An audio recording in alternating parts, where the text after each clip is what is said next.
Good afternoon, everybody. Good afternoon. Good afternoon.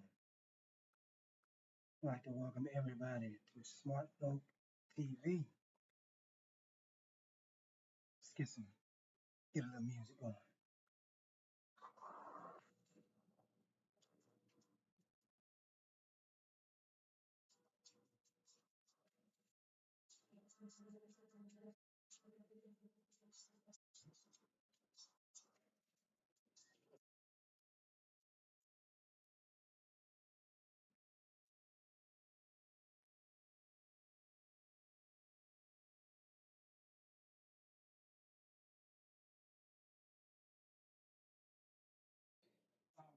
All right.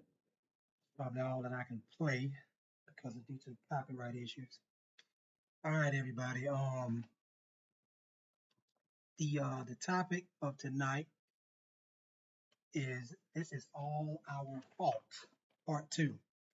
And what I'm going to be doing is I'm going to be going over a case, just to show you that the judiciary back then, it's an old case, but the judiciary back then, they were doing their job. In my opinion, they were doing their job. Excuse me. Let me go ahead and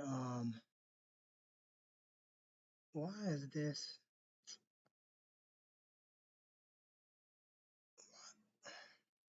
I'm supposed to have more time left than this. Why? I think I'm gonna have to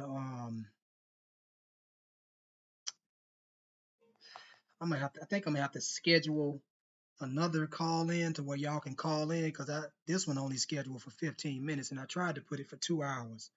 So I'm gonna have to go back in and do that because I know some people are probably gonna want to call in with some questions. I don't know how that happened, but I'm gonna have to go in and fix that. Um, on a scale of 1 to 10, can y'all hear me? On a scale of 1 to 10, how good can you hear me? Give me a 1 to 10. I want to make sure that y'all can hear me before I start reading this case. Where is there was a file on here. It's okay, I know where I was. Let's go back to inking history.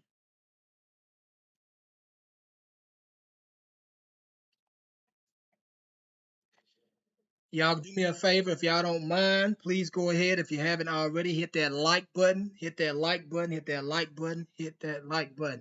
Really appreciate it. Also, I will be doing this from throughout the duration of the show to promote my juror member section of my membership. It's 99 cents. I would really appreciate it if you haven't joined it, that everybody would join it. I think today I just made 2,000 subscribers, well, a little over 2,000 subscribers today. So I want to thank everybody for doing that. I really appreciate it. You subscribing to my channel. Where is?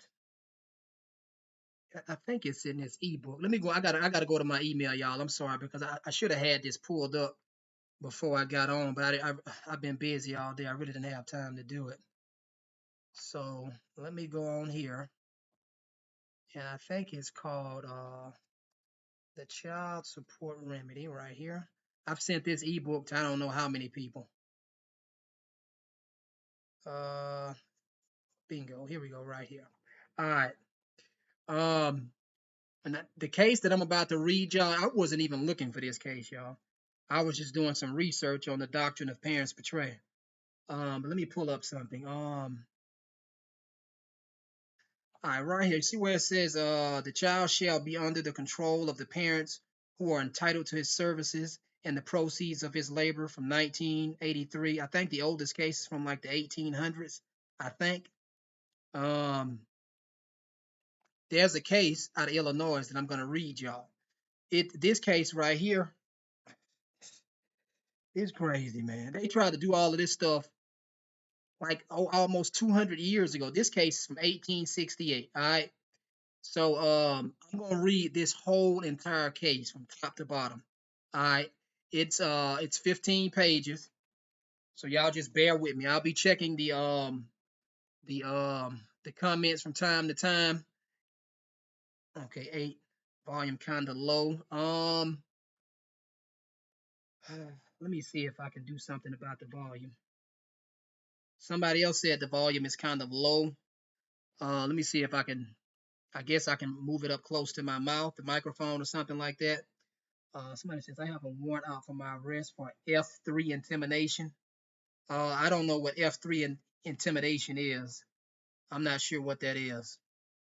Um, how low is the volume, Mr. Mitchell? How low is it? Before I start reading the case, I need to know how low the volume is. I'm gonna see if I can change it around or something.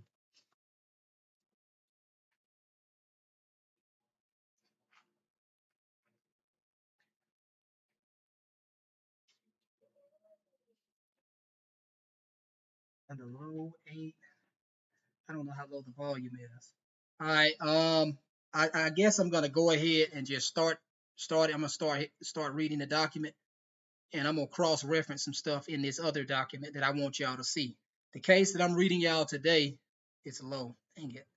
I have okay. It might just be your computer, Mr. Mitchell. It might just be yours. Volume sounds good. Okay, so I'm guessing it's just you, Mr. Mitchell. I'm not really sure right now, but I guess it's just you in regards to the volume. Because I have, well, two other people telling me. One of them said the volume is an 8, and then somebody else, I can't pronounce that, sorry, but they saying it's good. Said, but I can hear you. Okay. All right, so I'm gonna go ahead and start reading. Um, the case, where did I get this case from? Can I still pull this up? Yeah. I want to show y'all the case citation so y'all can go and read it too. So it's from 1868. This is the case citation. This is an Illinois case. All right, it's out of Illinois. But they tried to do this stuff a long time ago. That some of the stuff what they're doing now, they tried to do it back then. And when they get it wrong, um, it seems like the judiciary, they tell them, either they expressly tell them what they did wrong, or they implicitly tell them what they did wrong. And what they do is they take that case and they go back to the drawing board, and they get around the loopholes within the case law. But anyway, let's go ahead and start this case. All right. The writ of habeas corpus was allowed in this case for the purpose of inquiring into an alleged imprisonment of one Dennis Greffield, a boy. A boy a little over 14 years of age. So he's 14 years old, and who has been confined since the 20th of July, 1866, in the Reform School of the city of Chicago. The writ was served on the superintendent at the Reform School, and he admitted due service. He appeared, however, by the city attorney, who moved to quash the writ on the two grounds, viz., the Reform School being beyond the city's limits, the court has no jurisdiction. The statute defining the powers of the court, notice they said the statute defining the powers of court. That tells you right there that this is an administrative agency masquerading as a court. It's an inferior court. All right, that's what it is. And since it's an inferior court, it is not entitled to the presumption of favorable of jurisdiction, meaning courts of general jurisdiction. There's always going to be a presumption that they have jurisdiction, because it's a court of general jurisdiction. Courts of general jurisdiction are called superior courts or circuit courts. These are courts that are created by the sovereign people of the so-called states via their constitution. All right. Requires the statute defining the powers of the court requires 10 days notice of the application of the writ. He also moved that the case be transferred to the Superior Court of Chicago. Neither of the grounds stated for the motion to quash is tenable. First, then, as to jurisdiction, they're going to always address jurisdiction first. Always. They're supposed to anyway. If they don't, I'm sorry for you if they don't, because you know what you're dealing with if they don't. But they have zero discretion to ignore lack of jurisdiction. And courts, so-called courts, get jurisdiction in two ways. All right, that they get subject matter jurisdiction in two ways. I'm sorry, I should have clarified that. That is the Constitution or a statute. That is it. First, then, as to jurisdiction, the recorders court is a city court, and whatever locality the corporation holds, notice they call it a corporation, in its character of land proprietor and governs by its common council is within the territorial jurisdiction of this court. The institution in question is called the Reform School of the City of Chicago. I don't care what they call that, y'all. That is an administrative agency. That's what it is. All right, because the legislature created it, and it was created by a statute. The site upon which it stands was, pursuant to the authority given by the legislature, selected and purchased, and is held by the city for that purpose and the institution. By the same authority was committed to the full control of the city. This locality is as much a part of the city as any portion of Lake Street. As any portion of Lake Street is, and a crime committed there is otherwise cognizable by this 90 seconds. Let me go ahead and end that. Hold on, y'all. I'm sorry. I don't know how that happened. I'm gonna have to schedule another show. I mean, not another show, but yeah, schedule another call in. I'm gonna do it tonight because I know some people are gonna call in with some questions. Thank you for using Blog Talk Radio. Goodbye. I'll be right back. I gotta fix it. I gotta do something right quick. Where was I? It was right here. Give me 1 second, y'all.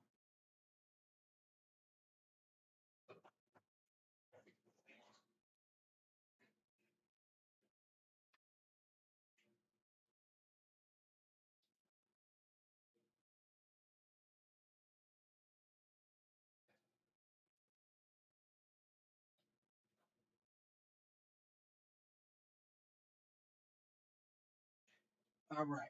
I'm back. Sorry about that. Before I begin again, let me go back and just make sure that people can still hear me. I know sometimes the microphones go off. It says volume is loud. Okay, good, but I can hear. Okay, so let me get back to reading this. Y'all go ahead and hit that like button. If y'all haven't already, hit that like button, and I would really appreciate it if you haven't already for y'all to please go ahead and register. Not register, but just become a member of the jury. The jury members. It's 99 cents. I know I'm at least worth $1, y'all. Come on now. The case hasn't gotten good yet. I'm reading you all of this, and I'm gonna just be providing y'all commentary from time to time. This locality is as much a part of the city as any portion of Lake Street is, and a crime committed there is otherwise cognizable by this court would be as clearly within its jurisdiction as if committed in the armory. Secondly, as to the 10 days notice, if the proposition of the city attorney is correct, then when a person in jail is ready to give bail in cases pending in this court and desires a writ of habeas corpus for that purpose, he must give the sheriff 10 days notice, lie in jail until the time expires, and then the sheriff may, by filing a request, as is done in this case, have the application transferred to another court. The act creating this court clearly gives it power to issue the writ of habeas corpus, the same as the circuit court may. The subsequent act relied on declares that neither the said recorder's court nor the judge thereof shall grant any writ of I don't even know how to pronounce that, whatever you want to call it, injunction or other writ or process which said court or judge shall have the power to issue in civil cases, accepting original writs of summons, capias, attachments, etc., unless the person against whom such writ is granted shall have 10 days notice. It is a familiar rule of construction that when certain things are specified in a statute and followed by general words, as in this case, other writ or process, nothing will be included under the general words except what belongs to the same class as those specified. The writs that are here specified are such as are auxiliary to the original process and proceedings. The writ of habeas corpus is not auxiliary to any other writ, but is the original summons. The writ of habeas corpus, like the common law certiorari, is one of right and will never be deemed taken away by implication. The motion to quash the writ and transfer the case to the superior court must be overruled. All right, so we're going to get down to the important parts of the case right now. We must then meet the questions involved on the merits of the case. Was the boy Dennis Garfield illegally committed to the reform school, and is he there legally? I'm sorry, and is he there illegally detained? The evidence in the case shows that at the time of his capture, he had and still has both father and mother living in the city. His father was and is in good circumstances, worth, as he states, between $10,000 and $15,000. That was a lot of money back then, so-called money anyway. Had a good and respectable home at which the boy lived, and had a good parental care. I'm sorry, let me see, and had as good parental care as a majority of children in the city. He was not accused, indicted, or convicted of any crime, but was brought before Judge Jameson of the Superior Court, acting as commissioner under the Reform School. I'm sorry, acting as commissioner under the Reform School Act. So this is what I want to highlight that for y'all. All right. So we have this judge right here. This is a circuit judge, but he's wearing two hats. All right. He's wearing a judicial hat and he's wearing an executive administrator hat. All right. Once they start, I don't care what type of well, I do care what type of court it is. If it's a court created by the Constitution, meaning it's going to be a court of general jurisdiction, or AKA a circuit court. Once that court that was created by the Constitution starts exercising jurisdiction under a statute, it is no longer a court of general jurisdiction. It is an inferior court. All right, it's not a superior court anymore. It's an administrative agency. That's what it is.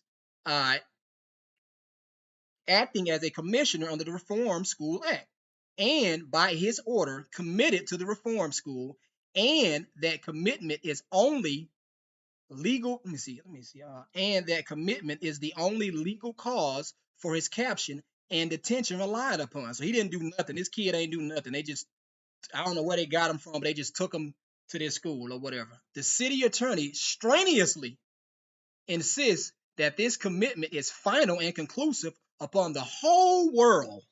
Can y'all believe that? The city attorney is trying to argue that that is lawful, that they could do that. Now, here's where the judiciary is doing his job. So what they have to do is they don't ask questions unless they already know the answer to. They are required to see into the future and to prevent possible rights violations. So what this judge is doing, he's looking into the future to see the magnitude of allowing that to happen to people, and if that makes sense to you. So listen to what he says. If this be true, there exists among us a power of the most dangerous and alarming character. This boy's parents were well settled and known citizens of the city. They were able and willing to take care of him.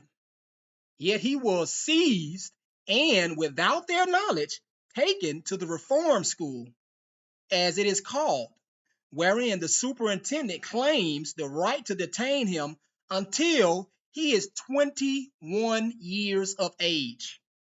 That means that's for 7 years. I think this kid was like 14 years old. He was either 7 or 14 years old. That is unlawful. But let's go on. Let's go on. So, in the same way, by the exercise of this power and its easy abuse, the little boy of the tenderest of parents may be, now he's speaking general right now. He's not talking about the little boy that's filed this writ of habeas corpus. He's speaking as if this would have happened to any little boy. So, in the same way, by the exercise of this power and its easy abuse, the little boy of the tenderest of parents may be seized whenever he has reached the age of 6 years old, according to the act, and a day, and be sent to the same supposed reform school, and there detained in spite of the tears and wailings of his parents until he is 21. There is no appeal from the decision of the judge, and no writ of error will lie. Even the governor cannot release by pardon, because there is no offense to pardon. He didn't do nothing according to this act. The only possible avenue of relief would be through the discretionary action of the board of guardians. Now, I want y'all to pay attention to this. Only the judiciary has discretion. Okay, they're allowed to exercise discretion. However, when the legislature creates these administrative boards, they are authorized to invest or to deposit these executive administrators powers of a judicial nature, even though they are still executive officers. So, in other words, what I mean is, even though they are still executive officers and not members of the executive, and not members of the true judiciary, as defined in Article 3 judiciary, I'm going to say it like that. They still authorize them to do this. They can authorize them to do this. That's something within their, if I'm not mistaken, that is something within their plenary power over their political subdivisions and stuff like that. They have to make it I forgot what they call it. It's on the tip of my tongue and I forgot it. And I don't want to confuse y'all, so I'm trying to stay on point. So where were we? Okay, I'm gonna read this again. The only possible avenue of relief would be through the discretionary action of the Board of Guardians, which is an administrative agency, which may be composed of men jealous of power or fond of it, or the freeborn subjects. I don't like that term, but they're calling the people in this particular case subjects of this state, really by the law of the land, to be placed in a position where, being themselves wholly innocent of crime and their children likewise innocent, they are to be forced to beg on their knees before a board for the privilege of enjoying the custody and society of their own children. These are grave questions, and from the cases that have come before this court may well be asked at every fireside. I propose now to analyze this claim of power and see whether it have legally and any foundation or not. Let me see, and see whether it have legally or any foundation or not. I'm sorry, I'm trying to read this how they talking, but they're confusing me a little. The father who, by law, is entitled to the, I want y'all to pay attention to this. Pay attention to this. I was not looking for this case. This case is from 1868. I'm going to point out to this. Let me go back to this right here. Everybody want to start calling me when I get busy. All right. The child shall be under the control of the parents, who are entitled to his services and the proceeds of his labor. This is from 1983. All right, pay attention to that. This case, what I'm reading y'all right now, even though this is not in Georgia, this is let me see. This is from Georgia, but the case that I'm reading y'all now is in Illinois. I'm gonna highlight this for y'all to see. This case is older than that case. It's from I want to say 1863 or 1868 or something like that. The father who, by law, is entitled to the custody and earnings of his child during his minority comes and claims that custody. This right here is entitled to the custody and earnings of his child during his, this is the, they're talking about the same thing, y'all. Entitled to his services and proceeds of, they're talking about the same thing.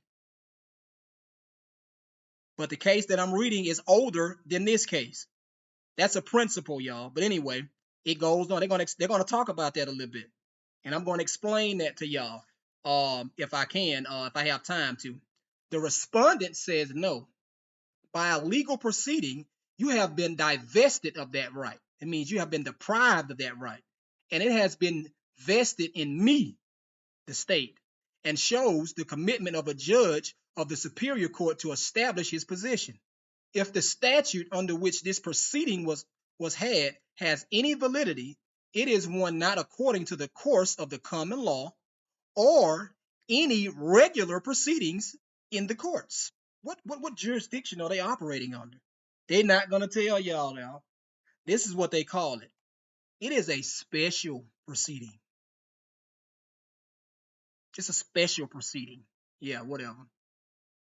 The judge does not act as a court. So what he's saying is, in this particular case, the judge is not acting as a court, but as an officer with special and limited jurisdiction. That means it's an administrative agency. It's an inferior court. It's not a court, but that's what they're going to call it. It's an inferior court because they get their authority from the legislature. And since it's an inferior court, it's a court of extremely limited jurisdiction. That's why they're not entitled to that presumption of jurisdiction, which is what they're going to talk about. The judge does not act as a court, but as an officer with special and limited jurisdiction, in which cases there is no presumption in favor of jurisdiction, but compliance with every provision of the statute essential to jurisdiction must be shown. So essentially what this is saying is when the law requires proof of every fact essential to be shown in the affirmative on every administrative proceeding. This is an administrative proceeding. That's exactly what that is. That's an administrative proceeding. The 8th section of the original act requires the commissioner. Notice they're not calling him a judge anymore. They're calling him a commissioner.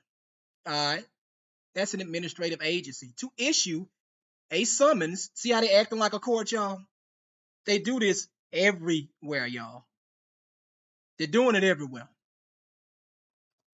Give me a sec. Let me go back and check the chat just to make sure.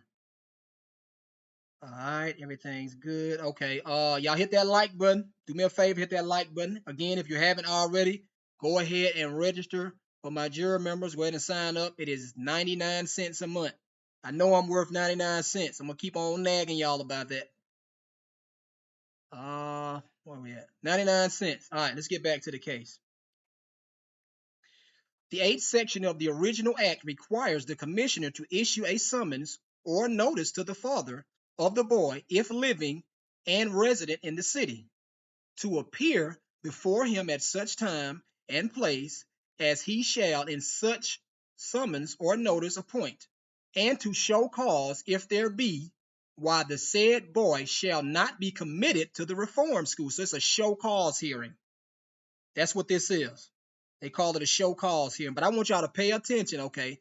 This is an administrative agency, all right, that issued an administrative summons to this boy's father to come down and show cause why his kid should not be committed into this reform school, despite the fact that this boy didn't do anything. He's just there.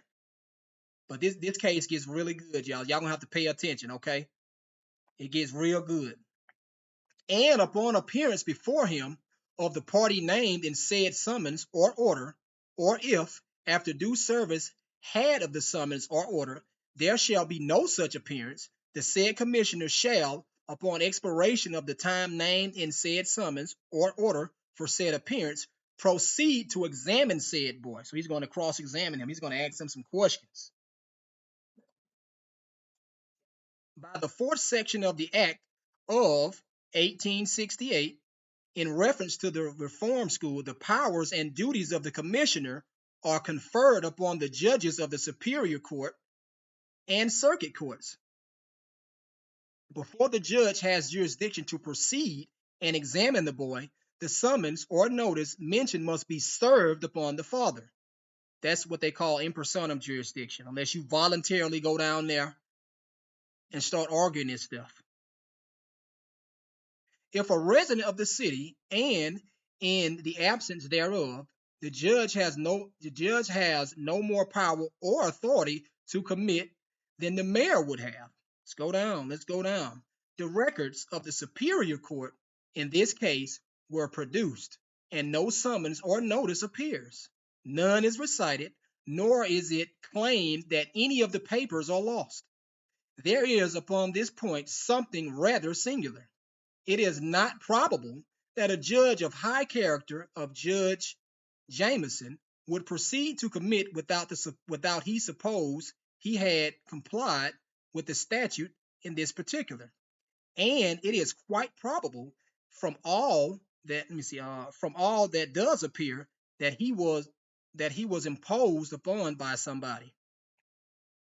The parents swear most explicitly that they, neither of them, had any notice. The respondent says in his return, I further return that said judge of the Superior Court of Chicago did issue the summons required by the provisions of said acts and caused the same to be served prior to examination of said boy. Served upon whom? If it is known upon whom served, why not say upon whom? It certainly was not the father of the boy.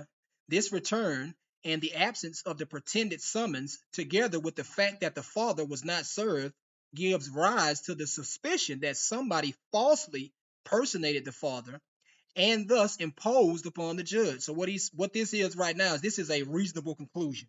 Even though the judge could be wrong, he's making a reasonable conclusion based on what he knows. At all events, the want of service defeats the jurisdiction of the officer and renders the commitment void. But could this commitment be upheld even if every provision of the statute had been complied with? They're saying that assuming arguendo that service of process was perfected against the father, is this still lawful? Can they still do this? That's what he's saying. The nature and character of this so-called reform school have been fully investigated in this court upon the testimony of the assistant superintendent himself and other evidence. It is called by the pleasant name of school. It is called by the pleasant name of school, but in reality, a prison. It is just as essentially a prison as the state prison at Juliet. Y'all pay attention now. The inmates are subject to a coercive system of labor for the benefit of the institution or superintendent. This is business, y'all. That's a corporation. And it is as rigidly enforced as at the state penitentiary. As a prison for juvenile offenders who have been indicted and convicted, it is far preferable to jail or Bridwell. But I deny the authority of any man or set of men to seize boys who are innocent of crime and hold them in prison subject to involuntary servitude. The worst burglar in the state can be sent to the state penitentiary for only 14 years. And yet, by this system, a child who has attained the age of 6 years and 1 day may be seized and imprisoned like the burglar, subject to the same system of hard labor for 15 years, although as innocent as when his eyes first saw the light of heaven. If such a power exists, whence is it derived? The learned counsel for the respondent says, for the state as parents portrayal. That's what I was researching. I was researching parents portrayal on a website, and I found this case. So the city attorney is arguing that this power is conferred upon this municipality via the doctrine of parents portrayal. That's what he's arguing. Let's get back here and let me see something. All right. Cool. Y'all make sure y'all hit that like button. Hit that like button. I'm gonna need y'all to sign up for my jury members, y'all. Come on now. All right. Before and at the time of the American independence, the sovereigns of England claimed and exercised many prerogatives as parent of the country. Through his High Court of Chancery, he appointed guardians for infants and committees for the custody of idiots and lunatics. The king, as parents portray, has the general superintendence of all charities, which he exercises by the keeper of his conscience, the chancellor. And there's the citation where he's getting at his conclusion from. In Willer versus Smith, 9 U.S. 55, the Supreme Court of the United States, McLean Justice, says, when this country achieved its independence, the prerogatives of the crown devolve upon the people of the states. He's telling you that the people are sovereign. and this power still remains with them, except so far as they have delegated a portion of it to the federal government.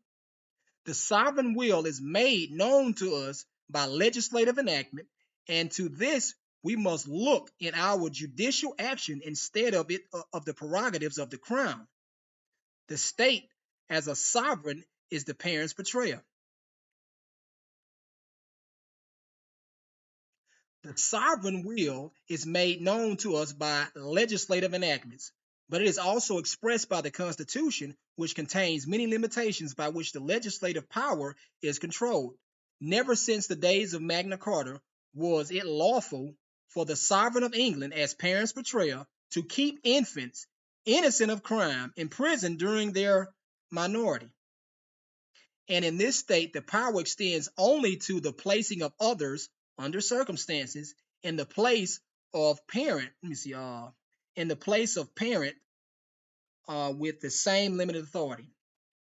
A parent may use moderate chastisement, have custody and control of his children, but he cannot keep them in continuous imprisonment.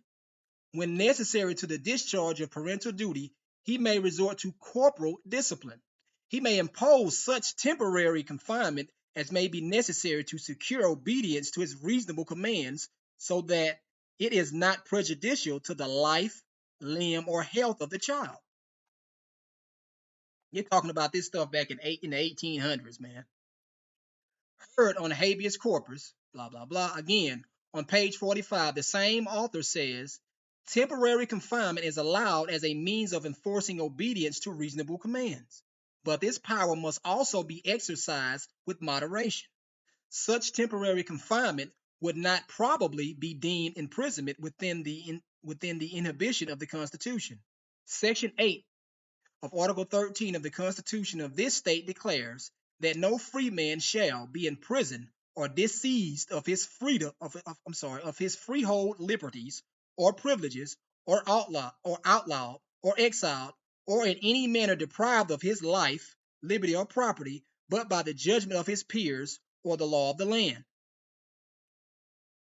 It may be received, says Kent, as a proposition universally understood and acknowledged throughout this country, that no person can be taken or imprisoned or disseized of his freehold or estate, or exiled or condemned. I want y'all to pay attention, because this is what some of what they're about to say is what the author in the child support book was talking about. But this case that I'm reading is older than the cases he's citing. Or exiled or condemned or deprived of his life, liberty, or property, unless by the law of the land or the judgment of his peers. The words law of the land, as used originally in the Magna Carta in reference to this subject, are understood to mean due process of law, that is, by indictment or presentment of good and lawful men. And this, says Lord Coke, is the true sense and exposition of those words. The better and larger definition of due process of law is that it means law in its regular course of administration through courts of justice. The law of the land in the Bill of Rights, says Chief Justice Ruffin in an elaborate opinion delivered in Hope versus Henderson. This is out of North Carolina. So that would be the 4th edition, North Carolina, on page 15. Does not mean merely an act of the legislature, for that construction would abrogate all restriction upon legislative authority. The clause means that statutes which would deprive a citizen of the rights of persons or property without a regular trial according to the course and usage of the common law would not be the law of the land in the sense of the Constitution. That the statute in question, which purports to authorize others to seize a boy and confine him in prison for so many years and compel him to labor for their benefit without even an accusation of crime against him, is just a statute as the principles of the Bill of Rights make void. There can be no doubt. There shall be neither slavery nor involuntary servitude in this state except as a punishment for crime whereof the party shall have been duly convicted, says the Constitution. Yet there is a system of involuntary servitude rigidly enforced in this institution upon those who have committed no crime or been subject to any enforced to by the powers incident to close imprisonment. The judge is going to hint at, in this particular case, he's going to tell you that that's a corporate power doing that. This is all about money. It requires, says the great luminary of American law, more than ordinary hardiness and audacity of character to trample down principles which our ancestors cultivated with reverence, which will be imbibed in our early education, which recommended themselves to the judgment of the world by their truth and simplicity, and which are constantly placed before the eyes of the people, accompanied with the imposing force and solemnity of a constitutional sanction. I'm not even sure if I pronounced that word right. The Bill of Rights are a part of the what is that? What's that? Monuments? I'm gonna say monuments of free men showing their title to protection, and they become of increased value when placed under the protection of a dependent judiciary instituted as the appropriate guardian of private rights. That's what the judiciary does. They protect private rights. So let me talk about that just a quick moment. There are two so-called, I'm only going to mention two.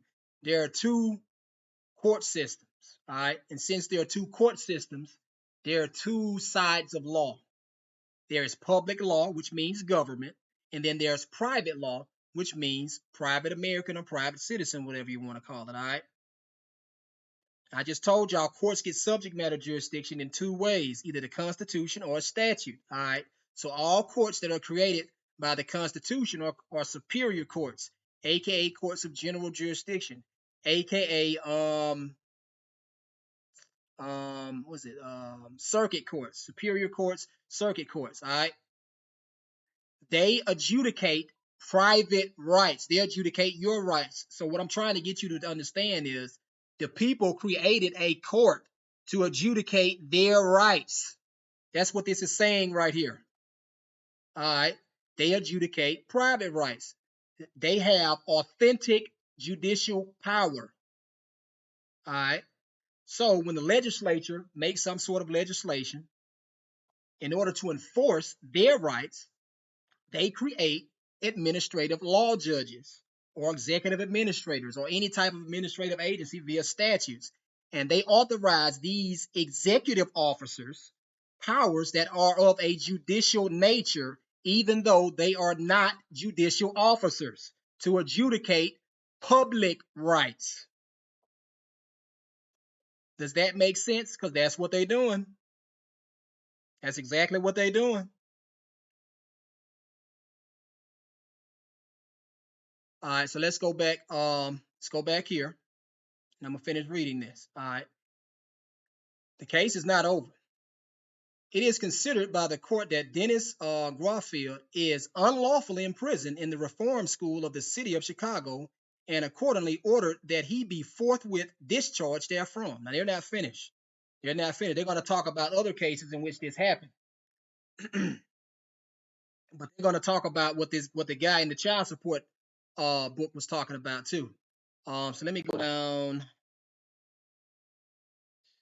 Where does this start at? Well, I got to read this. I'm going to read some of this too. I'm trying to find it. Okay, it starts right here. The part that I want to talk about, it starts right here. All right. So I'm going to read everything from right here on down. Everything on down from now and now. I'm going to start right here. Well, I mean, I think they're talking about parents' betrayal a little bit more, so I kind of want to stay on. All right, I'm going to start right here, y'all, because I want y'all to see some of this stuff. So, in Ray Petition Ferrero, this is what is this? Illinois Supreme Court. It was held that the Act of 1879 establishing industrial schools for girls who lacked proper parental care were dependent upon the community for support or were surrounded by vicious influences was constitutional.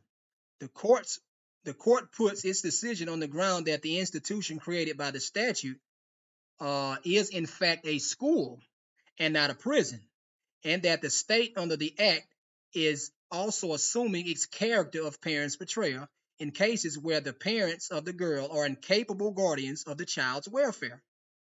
The Industrial School Act of 1879 was again held to be constitutional and no infringement on the right of personal liberty. In People ex rel Swartz, this is the case I'm talking about, McLean, the Supreme Court of Illinois had before it the question of the constitutionality of the Juvenile Court Act of 1899, and an opinion was rendered therein on December 20th, 1905. A petition for rehearing was subsequently filed, but while under consideration, the case itself was dismissed, and the opinion of December 20th, 1905 was withdrawn. So they withdrew the opinion, but they still had an opinion. And this court have an actual copy of the opinion, and that's what I want to read because that's what they're talking about in there. The opinion, although not binding as a precedent, is nevertheless of considerable interest. And for that reason, it is here reprinted in connection with the above decision. The court, in its opinion, holds that the commitment of a boy to a state institution on the sole ground that he has been guilty of a misdemeanor in proceedings to which the parents are not parties deprives the parent. I want y'all to pay attention to this now. I got to go and find. I wish I could. This is from 19. Let me see. When was that happen? I gotta find it. People versus blah blah. This is in 1905. All right, but this case that doesn't make sense. I'm a little confused now because this case is from like 1800. So how is this in 19? I don't know. I'm a little confused. I have to go back and try to figure that out. But I still want y'all to pay attention to something. That a commitment of a boy to a state institution on the sole ground that he has been guilty of a misdemeanor in proceedings to which the parents are not parties, pay attention to this, y'all, deprives the parents of the right to pursue happiness and of their rights to the boy's services without due process of law. That is a fundamental right there. The rights in the boy's services, his labor. Let me go back. I got to show y'all this again. The child shall be under the control of the parents who are entitled to his services and proceeds of his labor. That is what they are talking about. That's what they're talking about. Mere violation of law cannot constitute delinquency where there is no such unfitness. They're talking about this in the 1800s, unfitness. That's the only way that they can deprive you of. I mean, that's the only way that they can take your kids away from you, if I'm not mistaken, is they have to prove that you're an unfit parent. This was the standard back then, and they talking about this. This is why I say, y'all, this is our fault. Not 100%, all right, because they did hide some of this stuff from y'all. And then when people who do find out about this stuff, they just run all over you. They ignore you. They want to call you crazy, call you a sovereign citizen, ignore all of your paperwork, ignore your objections. And now you got to go through an appeal because no attorney that is a member of the bar is going to go against the status quo. They will be disbarred for that. There's a high probability that they are going to get disbarred for that. This is all about money. That's what this is about. Mere violation of law cannot constitute delinquency where there is no such unfitness on the part of the parents to care. On the parents to care for the boy, as gives the state the right to substitute its care for that of the parents. It's gonna get good, y'all. This case is gonna get good. That provision for a trial by jury of 6 is not unconstitutional, since the proceeding is not criminal in its nature. The commitment being to an actual school wherein the state truly assumes the character of parents' betrayal, and not a prison wherein the boy is really held and punished for a crime. Let's go. Okay, right here. Original petition for habeas corpus by the people on relation, blah, blah, blah. All right, Judge Boggs or whatever. This is a petition for a writ of habeas corpus filed originally in this court. The petition avers that Samuel Schwartz, a son of the petitioner of the age of 14 years, is unlawfully restrained of his liberty. Give me a second, y'all. Give me a second, y'all. I'll be right back. Oh.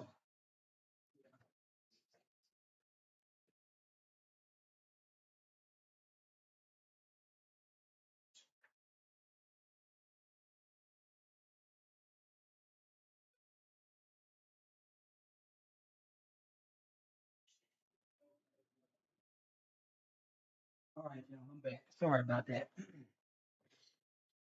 Where is it? The petition avers that Samuel Schwartz, a son of the petitioner of the age of 14 years, is unlawfully restrained of his liberty by the respondent, excuse me, Nielsen W. McLean, in his official capacity of superintendent of the St. Charles Home for Boys.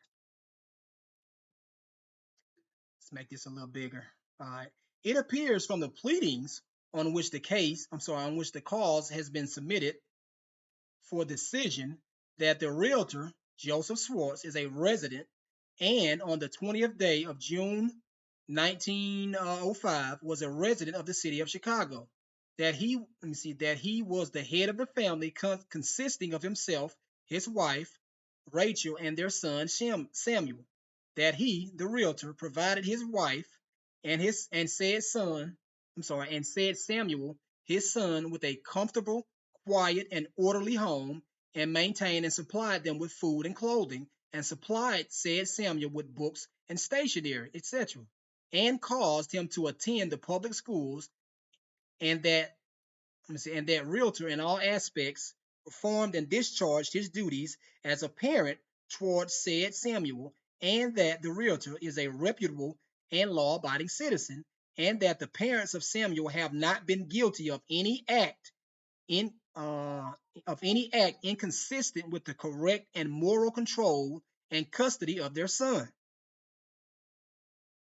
That on that day a complaint or petition was filed in the circuit court of Cook County on the chancery side thereof, charging said Samuel with two violations of the provisions of section 55 of the criminal code of the state. This is the administrative agency statute, in that he made repeated indecent assaults upon Jenny Coliff, and other repeated and indecent assaults upon Fanny Cohen, all within the past 2 months, and in the city of Chicago, county of Cook, and state of Illinois. That the said Jenny Coliff and said Fanny Cohen were then and there at the time of said assaults, and each of them was a female under the age of 14 years. That the said Jenny Coliff then and there resided. I'm not going to read all the addresses and stuff like that. Let's get back. Let me see. Okay, and said assaults were, and each of them was, an act of disorderly conduct and a notorious act of public indecency tending to debauch the public morals. That subsequently, in pursuance of proceedings in the said circuit court under said petition, a decree. Gotta charge the computer up, y'all. Give me a second. It's going dead.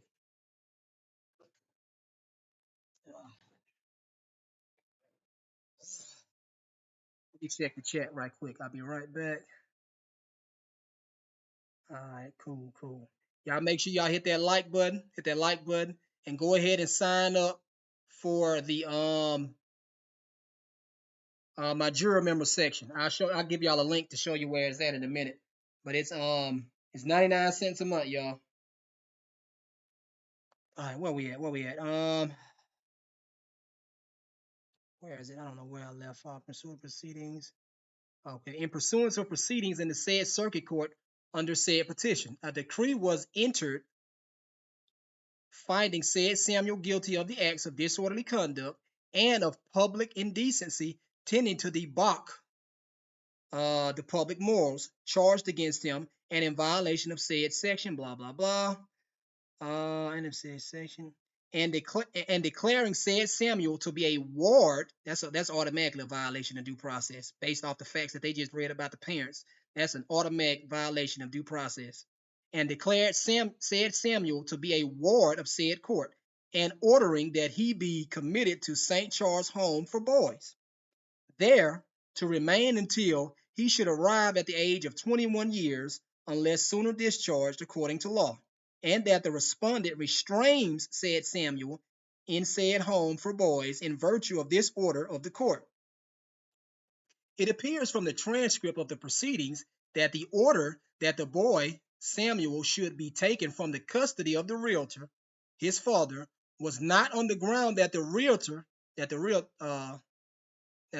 had in any way failed to provide or care for said Samuel, or had neglected to exercise proper restraint over him, or that his habits or conduct was injurious to the moral or physical interests of the boy, but solely on the ground the boy had, by disorderly conduct and the acts of public indecency before mentioned, violated this statute or whatever. The realtor, I can't even pronounce that word, the realtor and his wife Rachel, the mother of the boy, were cited to bring Samuel the son before the court to answer the charges of disorderly conduct and acts of public indecency, but were not made parties to the proceedings, nor were there before said court any charges of the omission of parental duty and care preferred against them. So what he's saying is they haven't proved to them that they were unfit. They're infringing on their fundamental rights as a parent. That's what they did. Let me see. What did I leave out? Nor were there before said court any charges of the omission of parental duty and care preferred against them. Nor did the order entered by the court proceed on the theory the realtor or his wife, Rachel, had by any parental delinquencies lost the right to keep their son in their family and rear their boy and enjoy his society and receive the benefits of his labor and service. Are y'all seeing that? They're mentioning it again. It's right there. Let me highlight that for y'all again. Where is it at?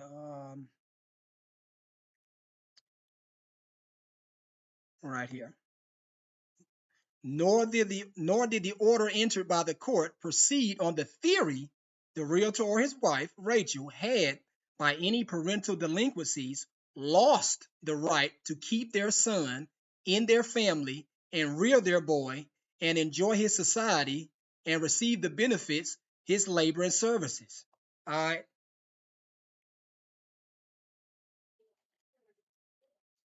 Where we had the decree that the boy shall be the ward of the court and shall be taken from his home, and the custody and the care of his parents was based solely on the ground that the boy had committed blah blah blah. We already said that. They're repeating it. The proceedings in the circuit court, which resulted in the decree committing said Samuel to the St. Charles Home for Boys, was in pursuance of one of the provisions of the Act of the General Assembly, entitled An Act to Regulate the Treatment and Control of Dependent, Neglected, and Delinquent Children. They have an act just like that in Alabama. I've litigated under the act before. In force, July 1st, 1899. In order to accomplish the purpose indicated in the title, the act provides that a petition in writing, verified by affidavit, may be filed in the circuit court or county court. I guarantee y'all right now, this is still happening right now in Illinois in regards to this procedure under some sort of act in a so-called juvenile court. They do it in Alabama. I know they do it in Alabama. I think they do it in Georgia. Where else are they doing it at? I've had some people mention this. It was a long time ago, but they're doing this everywhere. But this is this is the manner in which they are required to properly invoke that administrative agency's subject matter jurisdiction. All right, that's what that means. And if they deviate from any of this, generally speaking, then the court subject matter jurisdiction has not been properly invoked, and as a matter of law, since its subject matter jurisdiction hasn't been properly invoked, every order is void. Where are we at? A petition in writing verified by affidavit may be filed in the circuit court or county court setting forth facts showing that a child in the county is either neglected and dependent or delinquent, and praying for proceedings to be had and taken under said petition for the disposition of such child as shall be found to be neglected and delinquent. Neglected and dependent or delinquent.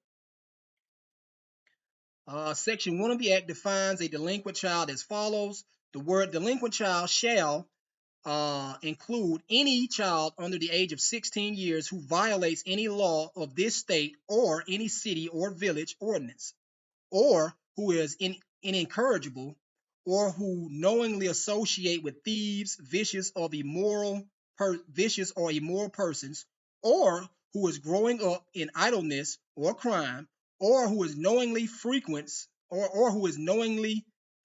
house of ill fame, or who knowingly patronizes any policy shop or place where any gaming device is or shall be operated.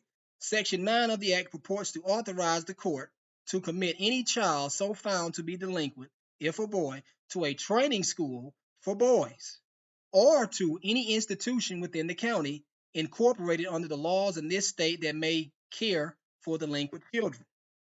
I know this is a little bit boring, y'all, but y'all got to pay attention. It's going to start getting good on the last 2 pages, which is coming up. Or to any state institution which may be established for the care of delinquent boys. It was in virtue of this provision of the said act that said Samuel Schwartz was ordered by the circuit court of Cook County to be taken from the custody of the realtor, his father, and committed to the care of respondent as the superintendent of St. Charles Home for Boys on the ground that the boy had violated, blah blah blah. Yeah, we already know that. And had thereby become deemed to be a delinquent boy within the meaning of the statute. If this enactment is effective and capable of being enforced as against the realtor, the father of the boy, it must be upon the theory that it is within the power of the state to seize any child under the age of 16 who has committed any misdemeanor punishable under the criminal code of the state by fine, or who has violated an ordinance of any city or village of the state, and take him from his home and from the custody of his father and the care of his mother, and commit him to a state institution which may be established for the care of delinquent boys, and there keep and train and raise him, though the father may have always provided a comfortable, quiet, orderly, and moral home for him, and have supplied him with school facilities, and have supplied him with school facilities. I'm sorry, y'all. Had not neglected his moral training, and had been and was still ready to render him all of the duties of a parent. So what the judiciary is doing right now is they're thinking into the future. They're saying if we allow this to happen to this one boy, we might as well allow it to happen to any other boy. That's what they're saying. They're being careful. They're guarding our private rights. That's what they're doing.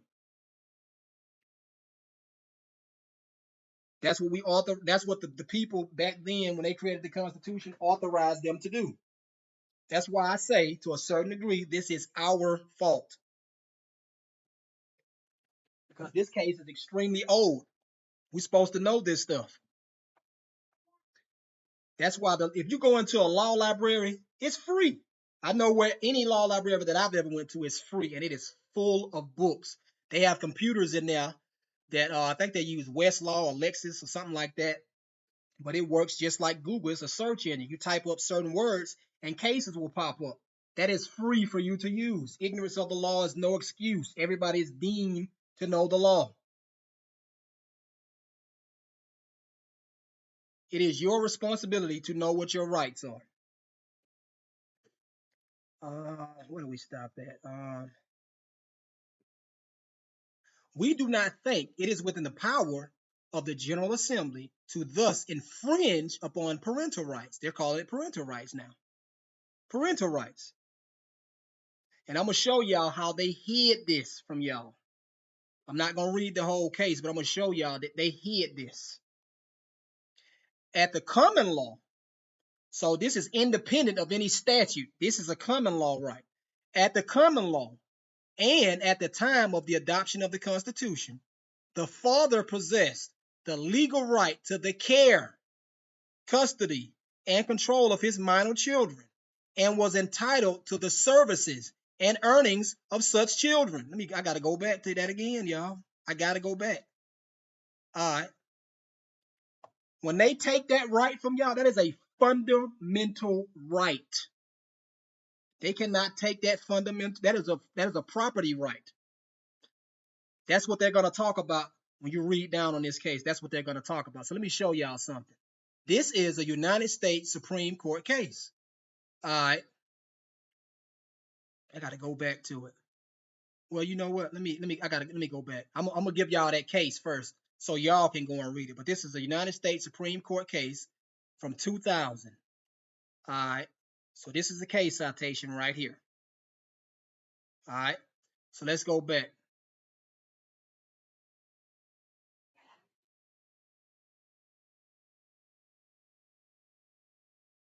This is a Texas case right here. In Troxel, which is the case that I just showed y'all. In Troxel, the United States Supreme Court reaffirmed the constitutional dimension of a parent's right to direct the upbringing, care, and custody of their children. But they're leaving something out, y'all. They're leaving something out. As Troxel and Grenville, which is the same case that I just read, the Supreme Court case, and other cases indicate, there is a fundamental right, not a civil right, not a statutory right, okay?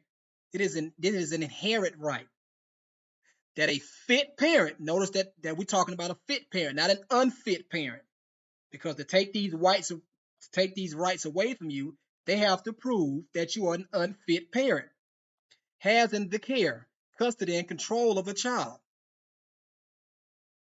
I'm not even sure if I read that right. Stumbling over my words.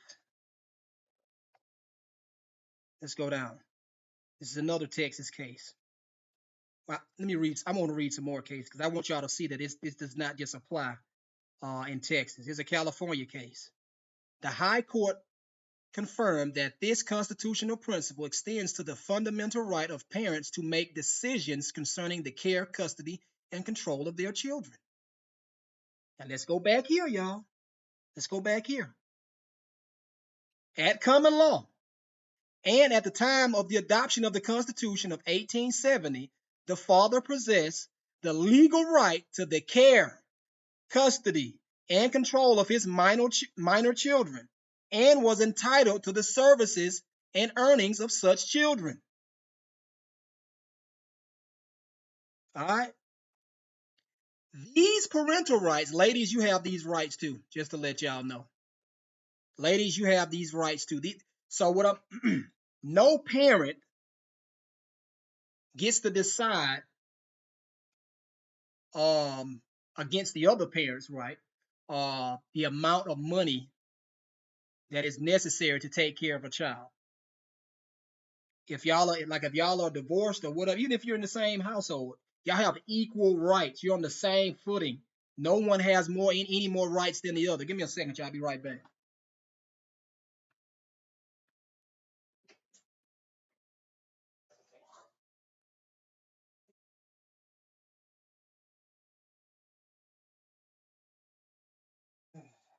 All right, sorry about that, y'all. All right, but nobody has any more rights than the other. So now we're going to talk about this due process violation when they take that right from you. All right. These parental rights cast upon the father as a corresponding obligation and duty to maintain, support, and educate the children, and to treat them with kindness and affection. Section 1 of the Bill of Rights, Constitution 1870, Article 2, Section 1, guarantees protection to the inherent That means you, as soon as you are born, you have these rights. And inalienable rights of men, among these rights being the pursuit of happiness. And Section 2 of the same article of the Constitution protects the parent against the destruction of his property rights in the services of his children without due process of law. Let's go back. The child shall be under the control of the parents who are entitled to his services and the proceeds of his labor. And when they take that kid from you, they are also depriving you of this right here. The services and earnings of your children. That's what they're taking from you, and they're doing it in a manner that is inconsistent with due process. And since they have done that, all right, it is void as a matter of law. I don't care if they had jurisdiction when they first initiated the case. You don't get to violate due process and still have it. You have to give me due process throughout the entire litigation of this case until the final disposition, not just at the beginning. Something right quick, y'all. I gotta check what's going on. All right. All right. I'm gonna I'm just checking, just trying to make sure everything is good. All right. So let's go back here. All right. What was I gonna say? All right. So let me give y'all an example. Let's say they complied with due process up until some particular hearing. Let's say this is a child support case or whatever. The attorney, they filed a motion. Let's say you're the father or you're the mother in this case. It doesn't matter which one. An attorney, he filed a motion in court, but you didn't get a copy of this motion. All right. So they filed a motion, and as a result of the motion being filed, an order was issued scheduling a hearing in regards to that motion. All right. What you can do is you can come in and you can object and you can say, Your Honor, there's a due process issue here. The court, as a matter of law, due to insufficient of service of process against me because I haven't been served a copy of this motion, which is the purpose of this hearing. I haven't been served a copy of that motion, so I'm respectfully requesting a continuance, so that I can timely prepare and respond to this, something like that. But I would object, on the record. Make sure you get this stuff on the record. So when they railroad you or they run over you or they just ignore your objection, make sure you get sustained, overruled into the record. All right. If they sustain your objection, good. You're gonna get a hearing. You're gonna get more time. If they don't, just appeal it to the appeal court, because what happens is they issue in order in a manner that is inconsistent with due process because they haven't served you. Anytime you don't get served, do not voluntarily go down there unless it's a special appearance and you're saying that that you weren't served, something like that. Then you can go down there. You know what I'm saying? They might serve you right then and there. If they serve you right then and there, ask for a continuance. All right. If they don't give you a continuance, object on the record, appeal it because they're violating due process. All right. I don't care what it is. You have to get a copy of everything any party files in that case. All right, you have to get a copy of it. I want to read this part again, y'all. I want to read this again, and I'm gonna highlight. I'm gonna read it again, and I post the case in the chat section for y'all to see.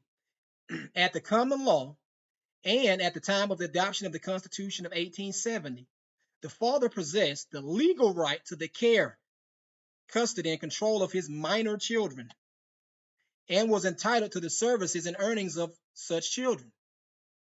These cases right here, they're leaving that out, that part that I just read. They're not talking about that, but they knew about this, all right, because the only thing that they're doing is they're reestablishing these principles. That's all they're doing. They're reaffirming these principles that were already adjudicated 100, 200, maybe 300 years ago. That's why I say this is our fault, because we have the cases. These parental rights cast upon the father as a corresponding obligation the duty to maintain, support, and educate the children, and to treat them with kindness and affection. Give me a second, y'all. Somebody calling me.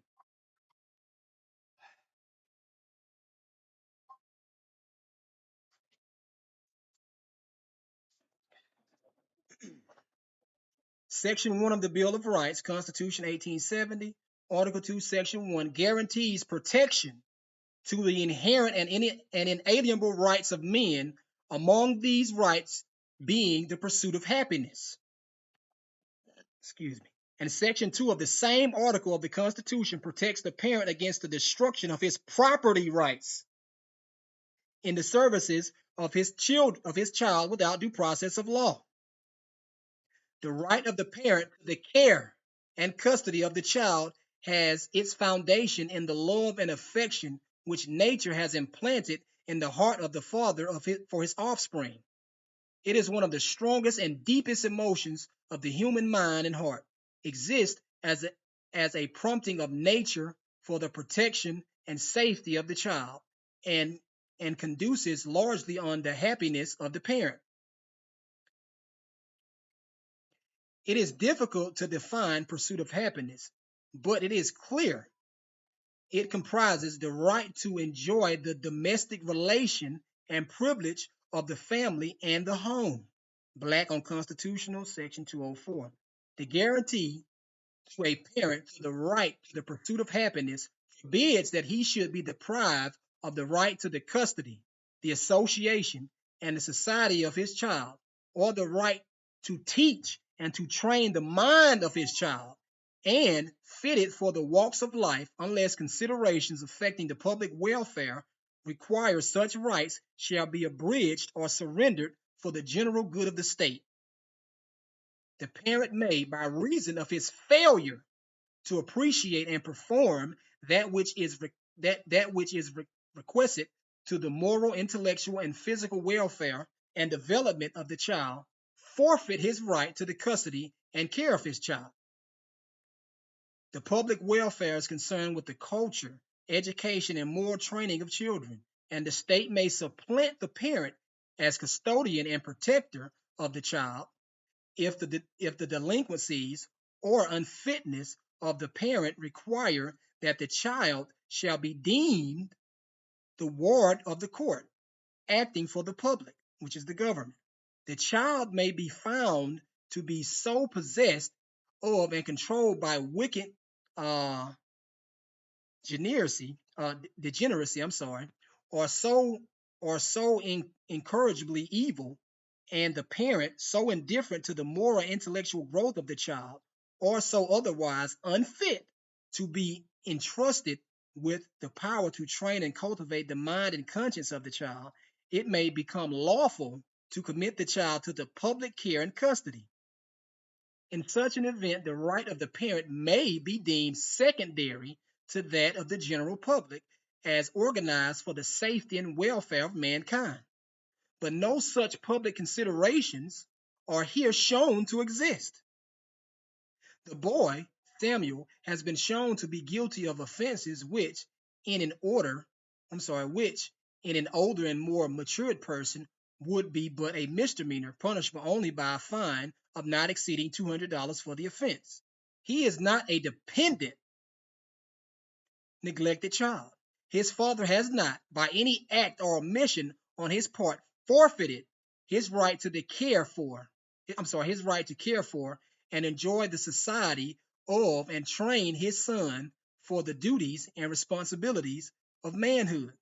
That extraordinary exigency which may justify the state in supplanting the father as the natural custodian and protector of his son does not here exist.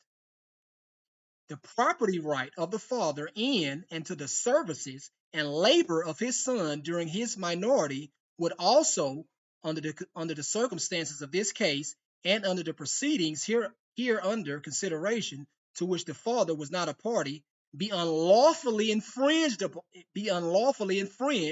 by the assumption on the part of the state of the control and custody of the son, on the mere ground that the son has committed a misdemeanor in question.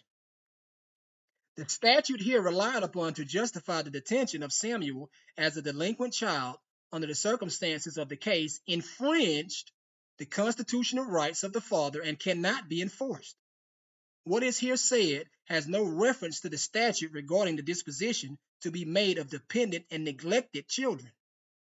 Moreover, it is to be understood we do not hold the statute regulating the disposition to be made of delinquent children to be unconstitutional in tutu, and as every parent or as to all children, but that under the circumstances of this particular case, constitutional rights of the father have been infringed, and therefore the detention of Samuel Schwartz in St.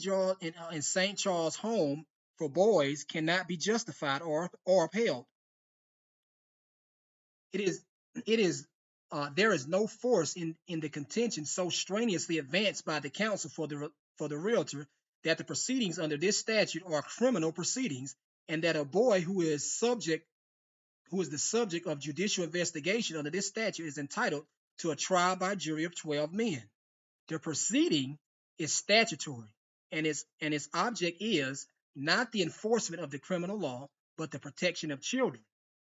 Infants are, in general, in a sense, wards of courts of chancery, and the practice and procedure in causes under this statute, affecting as they do the care and custody of minors, and being for the protection of infants, should be that of courts of equity, so far as consistent with the provisions of statute. That's what these so-called juvenile courts, they're not courts of equity, y'all. They are administrative agencies, and they have been invested or authorized certain powers of equity. They're still executive administrators. Give me a second, y'all. I gotta go somewhere. I'll be right back.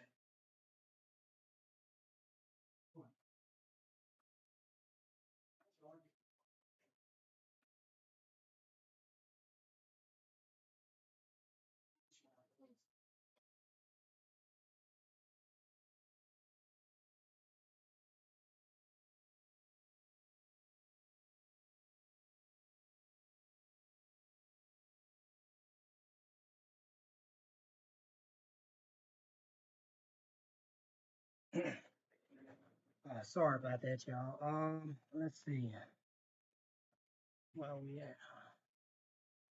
The commitment to the home for boys in cases in which the statute is applied, as is properly enforced, is not imprisonment as punishment for the violation of the criminal laws of the state or the ordinances of cities and villages, but is merely the assumption of the state in its capacity of parents' betrayal of parental authority for the education and reformation of the child. And the home for boys is not to be regarded as a prison, but is in fact a home and school established by law for the benefit and good of those who are fund under the provisions of the statute, to stand in the need of parental care and means of reformation and intellectual and moral training. Such is the general view of statutes and institutions of this character. The provisions of Section 2 of the Act prescribing the procedure as to trial by jury is constitutional and valid. Blah, blah, blah. The judgment of this court will be that the detention of Samuel by the respondent in his official capacity as superintendent of St. Charles Home for Boys is without sufficient warrant of law, that the realtor is entitled to the custody of said Samuel, his son. Judgment will therefore be entered awarding the custody of said Samuel to the said realtor according to his prayer of his petition. Writ granted. Blah blah blah. All right. Let's go back. How old is this case again? This is from 1868. If this is from 1868, why did they cite something from 1905 in it? I don't know. It's a little weird to me. It's a little weird to me. A little odd. But anyway, I showed y'all the case. Let's go to the this right here. Appreciate that. Appreciate that. Good morning. How you doing, one wise lady? Y'all do me a favor, go ahead, I'm gonna show y'all where it's at because I know some of y'all probably don't know where it is. So I'm gonna just go ahead and show you. I would like for y'all to go ahead and join my membership. This juror membership right here. I have a little over 2,000 subscribers right now. So I mean, I should have. I mean, this is only $1, y'all. Come on now. Y'all mean to tell me I have 2,000 subscribers and I don't even have 10 juror members on my channel. So if you like the content that I provide and you want to support my channel, I made this super cheap for y'all to afford because I believe me, I already know everything's expensive right now. It's $1. All you have to do, hit join, put your little card information in or whatever, and that's it. I know I'm at least worth $1, y'all. What is that? Who card is that? Who's that card ain't even valid. I need to change that. That card's so old. Why is it still on there? Boy, that card's so old. I think card expired 2 years ago. I don't even know. I don't even know how it got connected. But anyway, y'all do me a favor and do that. Join my juror member section. Um, give me a second, y'all. I have to. I know some of y'all probably want to call in. I have to set up a call in number. I thought I set one up earlier, but obviously I didn't. So I need to set one up. Uh, I'm tired. Let me go back. What did I? Let me. I'm gonna take it off screen share. Um, where is it at? Is this? I'm trying to find it, y'all. Give me a second. I'm trying to. How did I do? What did I do? Did I go back? What did I do? I don't know what I did, y'all. I don't know what I did. Is this it? Oh, this is it. Okay.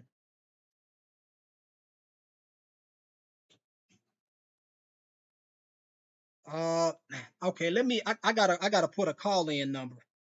I gotta add a call in number, man.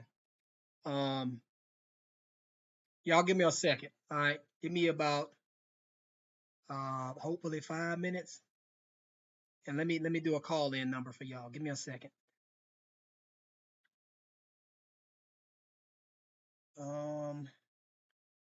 Let me take it off screen share.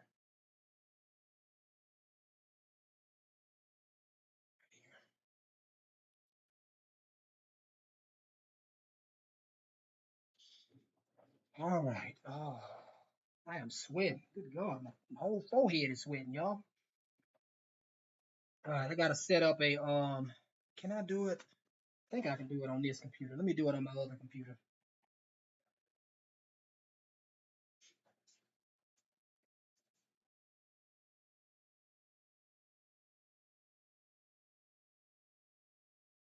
Okay.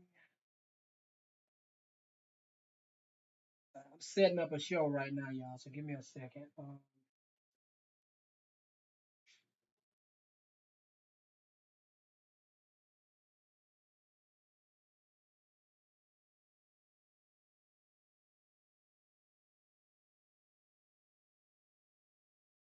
right.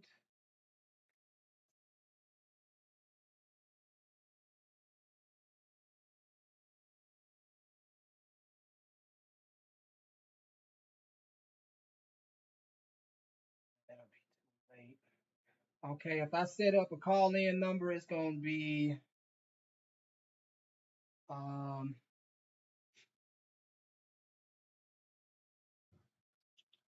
we'll do an hour and 30 minutes on that.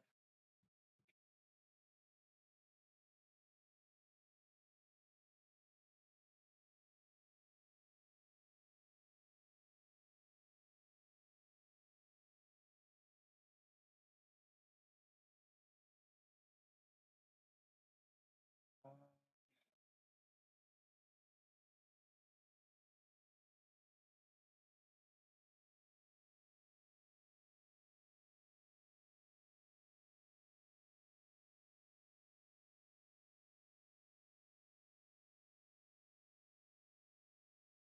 Damn it. I'm almost finished, y'all. I almost got it set up.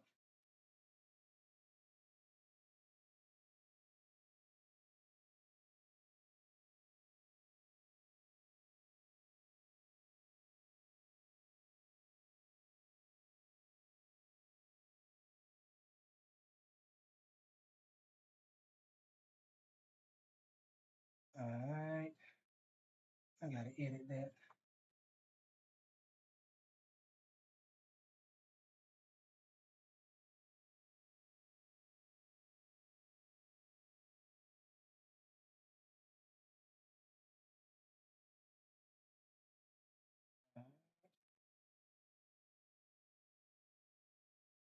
I'm gonna be showing y'all. I'm gonna show y'all some research on the fundamental rights. I know y'all can't hear me right now. I'm thinking out loud.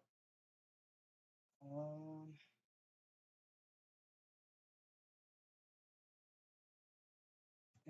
yeah.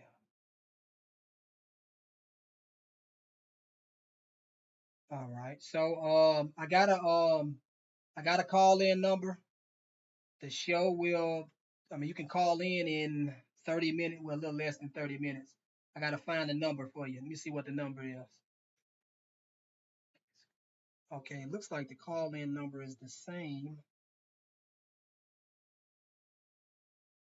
I think the call in number is the same. Give me a second, y'all. I'm sorry.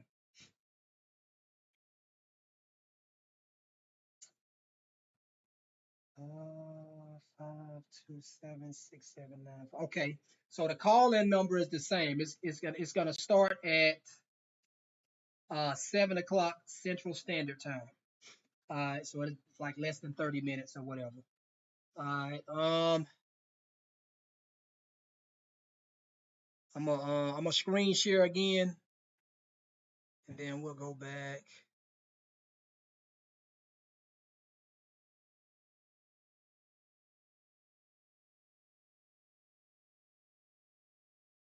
Okay, here we go. So let's go back here. All right.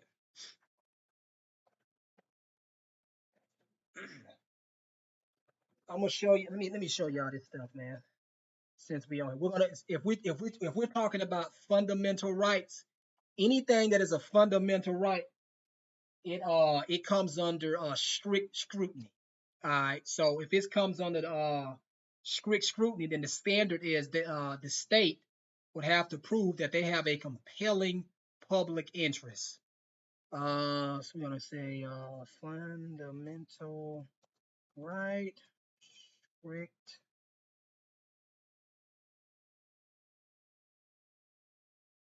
I don't even think I spelled that right. Oh, strict scrutiny.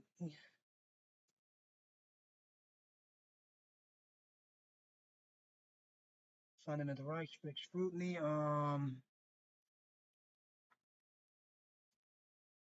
Parental. This is how I do my research, y'all. The reason why I do this is because this right here, this is a search engine, okay? This is a search engine. So you type up something like this. Applying strict scrutiny, review to determination of parental rights. Statute. See this? Strict scrutiny. The United States Supreme Court has long recognized the fundamental nature of parental rights. All right. In Santosky versus Kramer, the Supreme Court noted that the fundamental liberty interests of natural parents in the care, custody, and management of their children does not evaporate simply because they have not been model parents or have lost temporary custody of their children to the state. All right, this is how I do my research. So I'm trying to find something. And now, if you want to be more direct with it, then you do this right here. You select that one.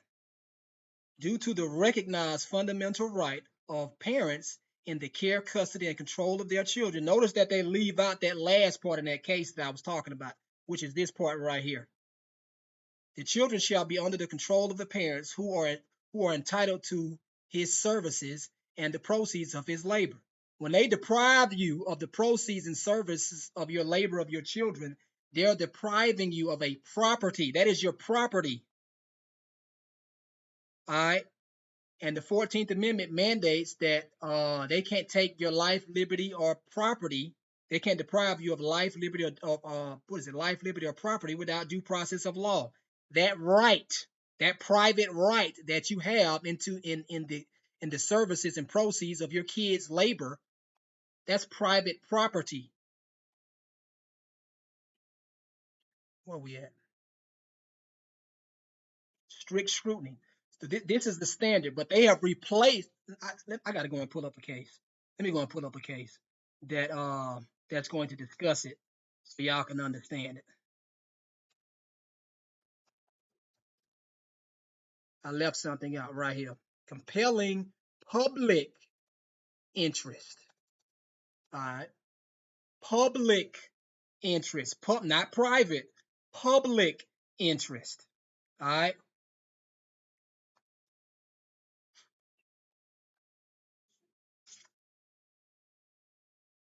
Let's see. Because the termination. Let me see if I can find something. I want to try to find something a little new. So give me a second. Let me see if I can find something new.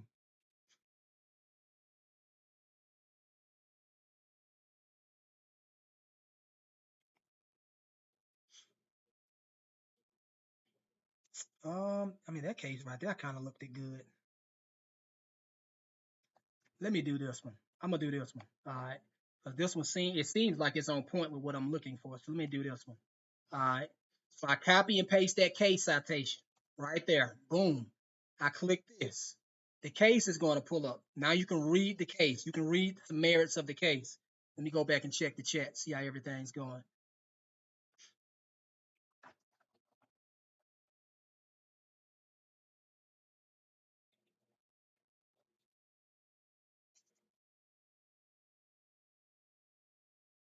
All right, hey, Jerome, when you get time, I think we got about 20 minutes until you can call in.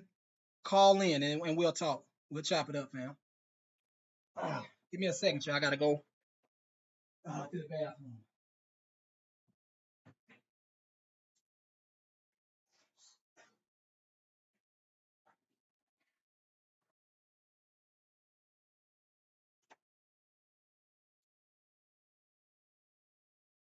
All right, y'all. Sorry about that.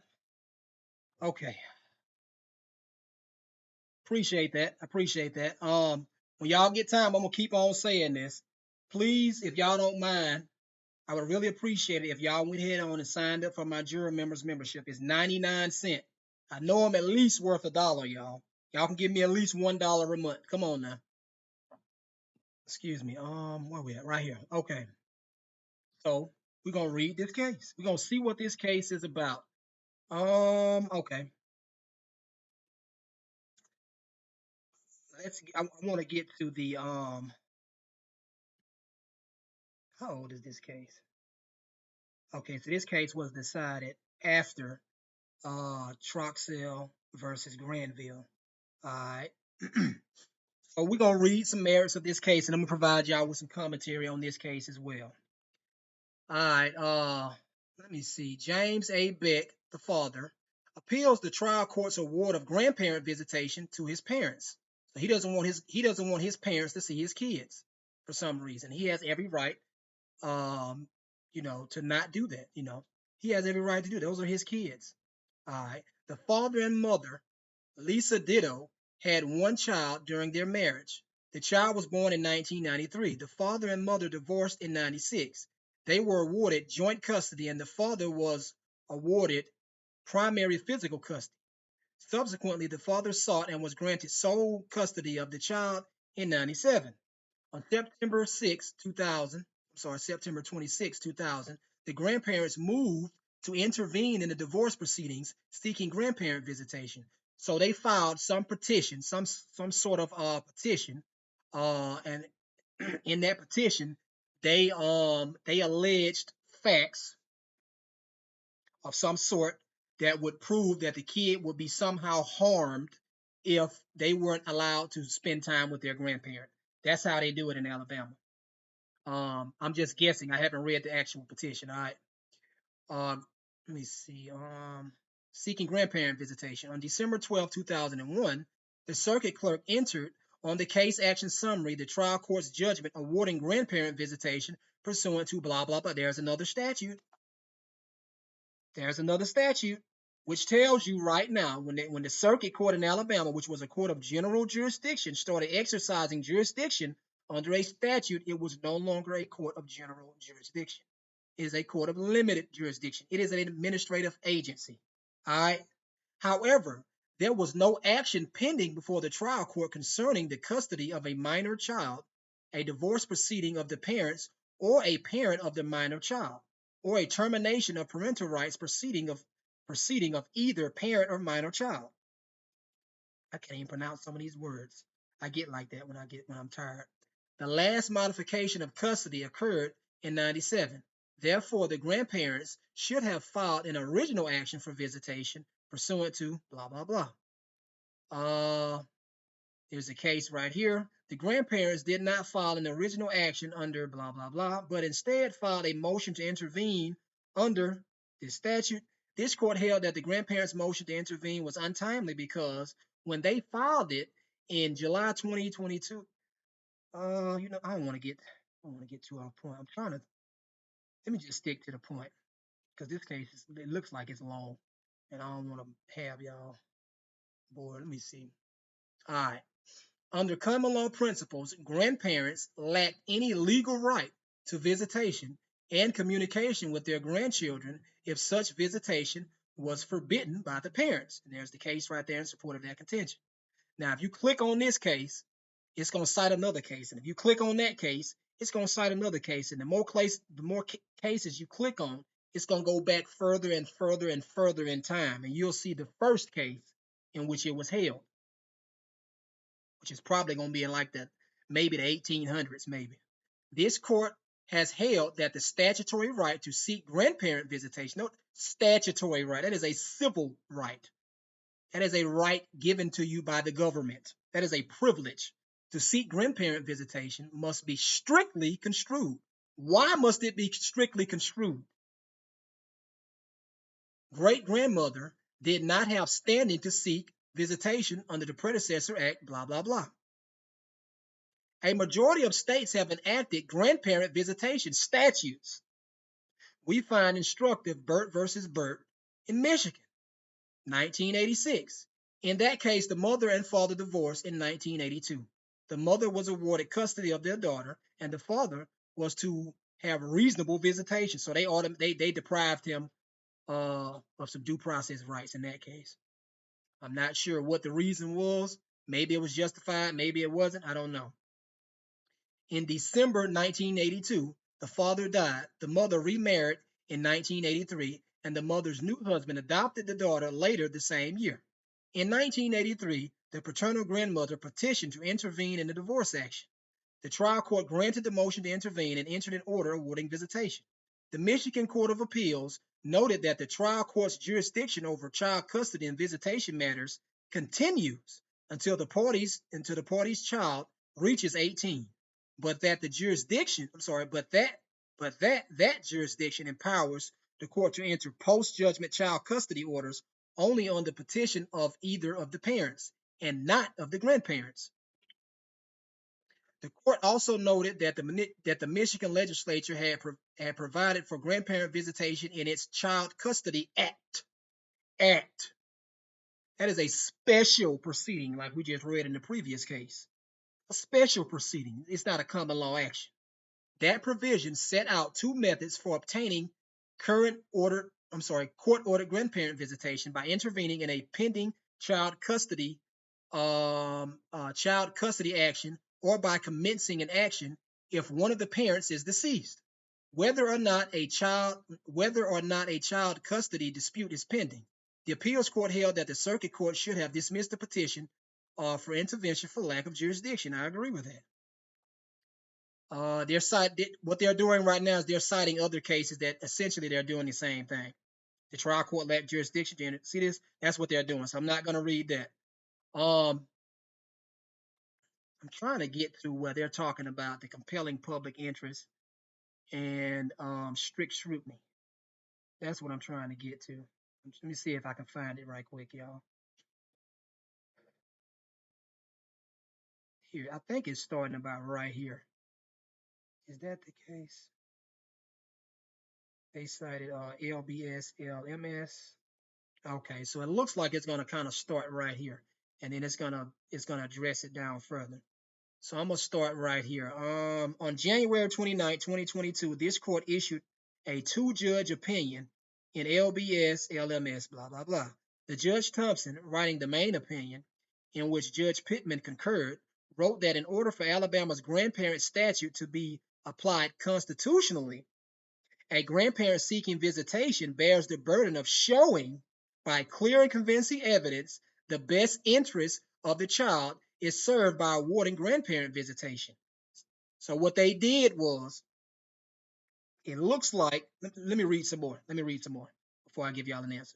Judge Thompson wrote that although the factors the trial court should consider in determining whether to allow grandparent visitation set out in blah, blah, blah, this statute, do not specifically mention the parent's own determination regarding the child's visitation with the grandparent, the factors do not exclude consideration of determination as a the factors do not exclude consideration of that determination as a factor. I'm sorry, y'all.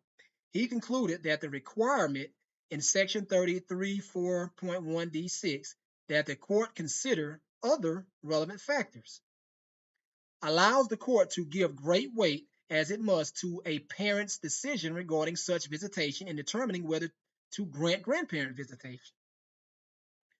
Judge Murdoch, in special writing in which presiding Judge Yates concurred, wrote that before a court may substitute its decision for that of a fit custodial parent as to what, if any, grandparent visitation is in a child's overall best interest, there must be a threshold showing of substantial harm, like I just mentioned earlier, to the child caused by the parent's decision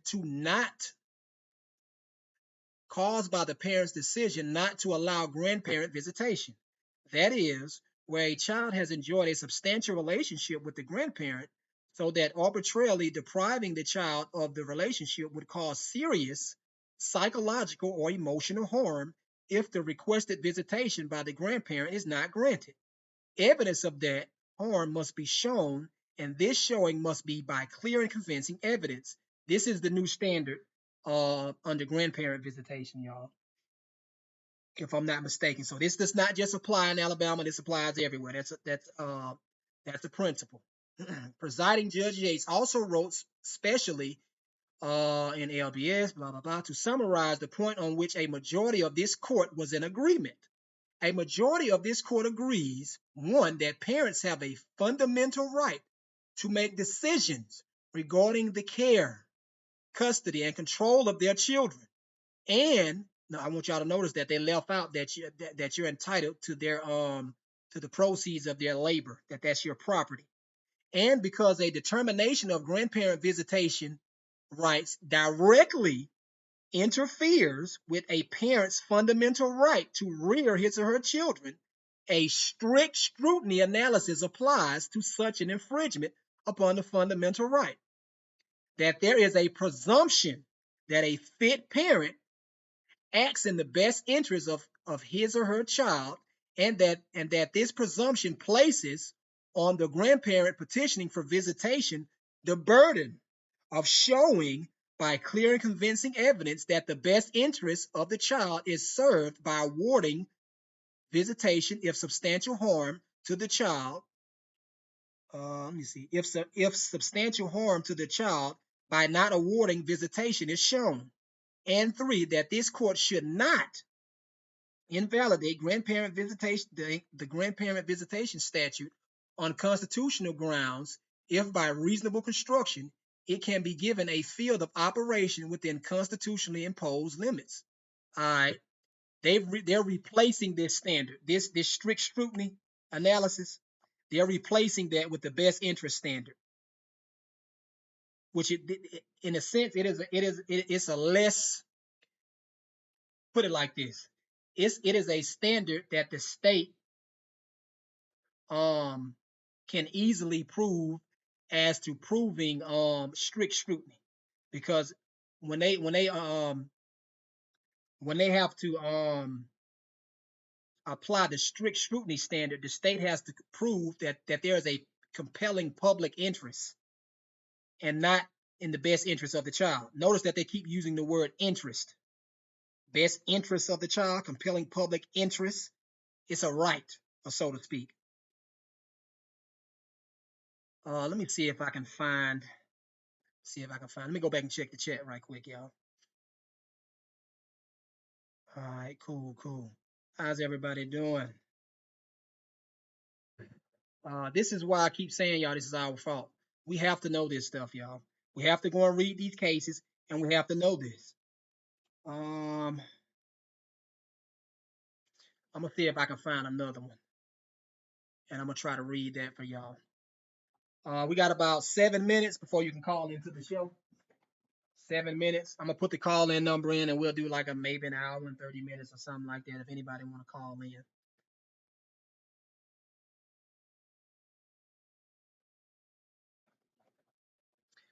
Um,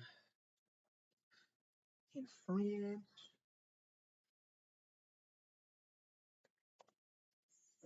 the fundamental right of parent, strict scrutiny,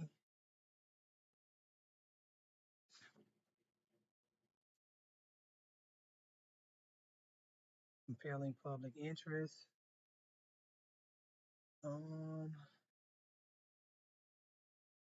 Let me see. This places this interest of child. Let's see what I can find.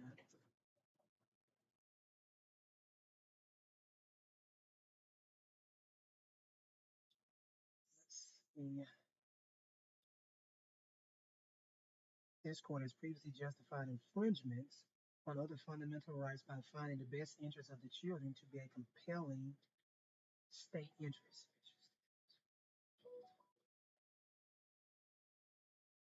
All right. I think that one's good too. Let me see this well-established principle that when deciding child custody, the sole consideration of the court is the best interest standard. Thus, a child's best interest outweighs a parent's competing constitutionally protected interest in the parent-child relationship. All right, let's see. Let me see something. Well, this case right here kind of explains it. It looks like it explains it, um, which allows them to infringe on your private rights. Fundamental rights are private rights, y'all. When you see private interest, they're talking about you. The private interest of a parent in his or her children undeniably warrants deference and, absent a powerful countervailing interest, protection.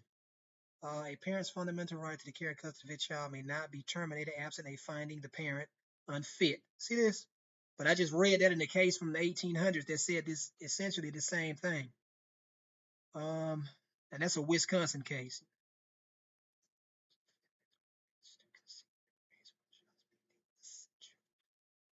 Um,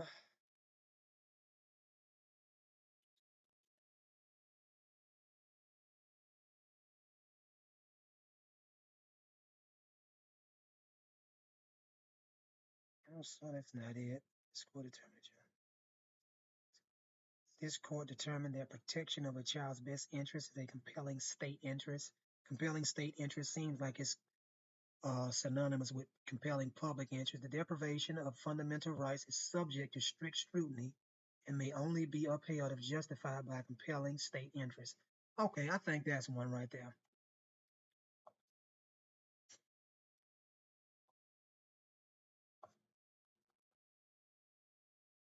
Okay, that ain't gonna work. I'm trying to pull this case up, y'all. Give me a second.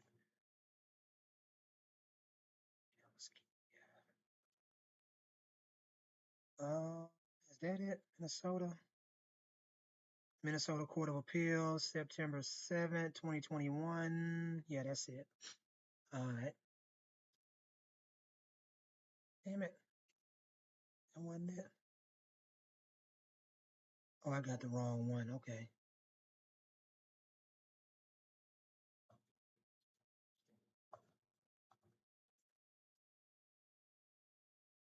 Oh, yeah, that's the wrong one. Okay. So I got to go somewhere else and pull it up. Let me see if I can find it somewhere else. Probably. Let me try to find it on Google.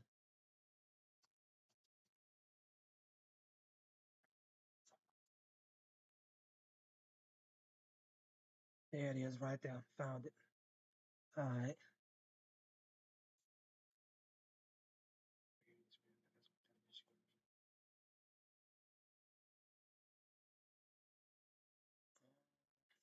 Here about it. Okay, that's not it. Okay, it's going down. It's going down. Where we at? Where we at?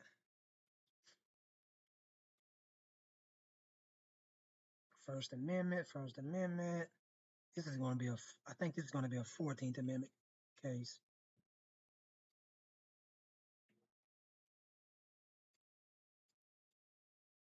Okay. Here we go. Right here. Let me see. The court determined that protection of a child's best interest is a compelling state interest. In so determining, a court must balance the general freedom from governmental intrusion against the state's need to intrude on that privacy. So essentially, what they're infringing on is your privacy. Anything dealing with your family, generally speaking, is privacy, and the Fourth Amendment is going to come into play.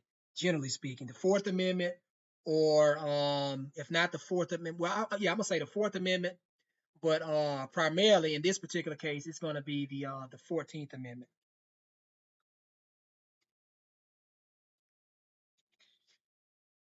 The deprivation of fundamental rights is subject to strict scrutiny. All right, so they have to prove that there is a compelling public interest. So let's go and see what the elements are for a compelling public interest.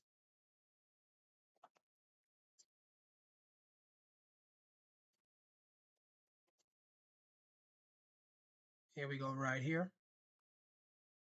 Compelling, what they call it, a compelling state interest. Let me see if I can find it. Let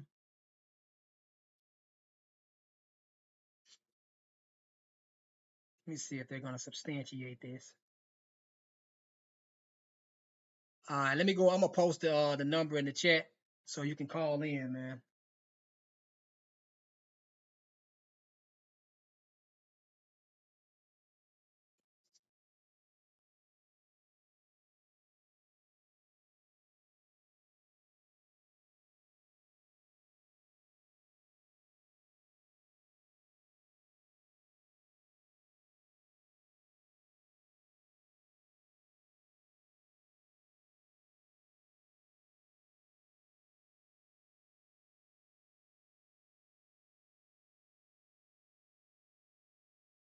Turn this. Welcome to Blog Talk Radio.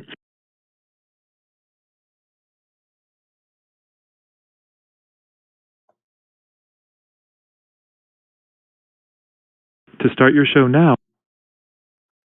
Your show will go live in 5 seconds. 4, 3, 2, 1. Blog Talk Radio.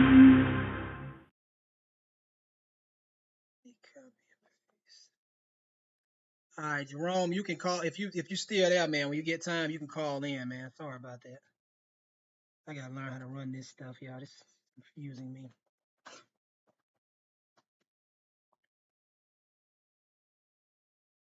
Oh, I got a headache a little bit. All right, there's the call-in number. You can call in to the chat, and I'm trying to go over this. So, anything dealing with your parental rights is going to be governed under strict scrutiny. I don't care if they don't bring it up or if they don't mention it. You have to bring it up and you have to mention it. You have to know how to argue your case. All right, so these are so far, these are all of your rights to your children right here. Let me go down here. Was it here? All right, right here. So far, these are the rights that you have to your children. All right, I'm gonna highlight this, y'all. These are your rights, and this does not just apply to men, okay? This applies to men and women, pursuant to the Equal Protection Clause of the Federal Constitution. All right. at the common law, and at the time of the adoption of the Constitution of 1870, the father possessed the legal right to the care, the mother does too, the custody, the mother does too, and control of his minor children, the mother does too, and was entitled to the services and earnings of such children, the mother does too. These parental rights cast upon, it's not just this, I think there's others too. These parental rights cast upon the father and mother as a corresponding obligation the duty to maintain, support, and educate the children, and to treat them with kindness and affection. All right, let me go. Where are we at? I'm gonna skip over that part right there.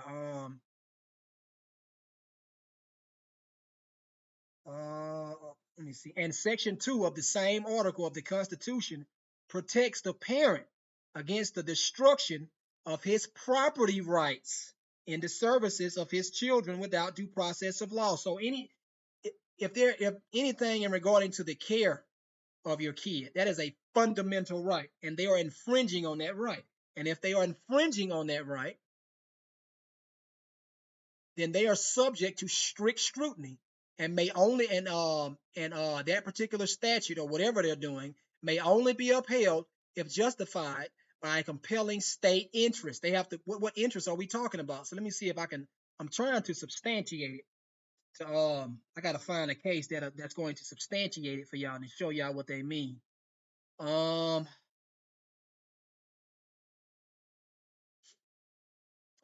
the United States, the concept of governmental interest arises especially when certain constitutional issues are before a court of law. Under United States Constitution jurisprudence arising from Supreme Court decisions, the courts weigh the government's interest in a particular subject matter against the impact of restrictions being imposed on the individual's rights and interests. So they're weighing it. That's what they're doing. They're doing equity. A compelling government interest may override fundamental constitutional rights if it satisfies the strict scrutiny test. They've displaced custody. It seems like if I'm not mistaken, they have displaced custody with the best interest of the child. I could be misquoting it. All right, so I'm gonna stop because I could be misquoting it, but it seems like to me that that's what they did. I would have to go back and read it just to be sure. But so don't really quote me on that. I could be wrong.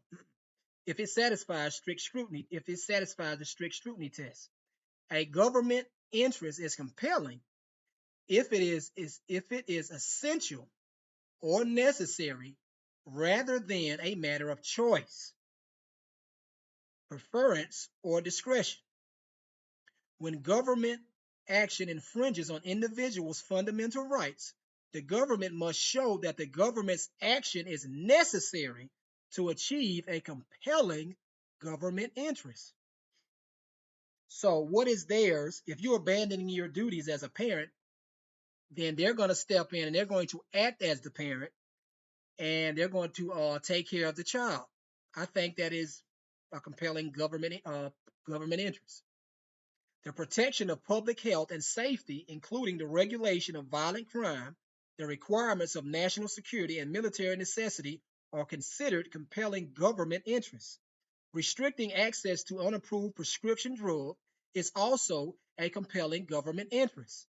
All right, so essentially what they're doing is they're acting as a, so it seems like to me, they're acting as a parent in every way, in every form or fashion of your life. They're acting as a parent. Because if you're going to act as a parent for your kid over the care, custody, and control of your kid, and you're not unfit to do that, then they don't have a compelling public interest to do that. But what made me say what I just said now was this right here. When they say right here, the protection of the public health and safety, including the regulation of violent crime, the requirements of national security and military necessity, are considered compelling government interests. Restricting access to unapproved prescription drugs is also a compelling government interest. It seems like to me that they're acting as some some form of guardian or something like that. In Wisconsin versus Yoder, on the other hand, the requirement for compulsory education beyond 8th grade was not compelling in the case of Amish children, based on the parents' fundamental right to freedom of religion. Now that's interesting. So they got out of that case by arguing the fundamental right of freedom of religion, and they started arguing their religion as an exception, um, and therefore it seems like it prevent. I haven't read the case. Okay, I'm just making reasonable conclusions based on what I read. But they argued that they qualified for an exception under the 14th Amendment because they were exercising their parents' a fundamental right is what I'm trying to say. Let me go and check the phone lines. Working can't call it. Okay. There's a procedural process we're not talking about. I shared it with you. I'm currently working on it, but I believe it's the reason everyone is losing. Okay. I remember you saying something like that. Okay. The, you said there's a procedure process. Okay. If there's a procedure process, um, who is at fault for that procedure process? Is it the parent or the state? I'm of the opinion that it's the state because they're they're um they're not giving you. I'm gonna go and read you what I'm talking about. It's in this right here. This right here. This is in Arnold's case, the guy out of Georgia right now. This guy know what he's doing. I'm gonna see if I can find it. It's in here because they have to because you have a fundamental right to this, an inherent right into this. There is a presumption that I can't even think of the words, y'all, but I'm gonna find it in here, y'all. I can't even think of the words right now. Like the fundamental custody rights, no prohibited rights of the parents. Trying to find it. Give me a second, y'all. Oh, I'm tired.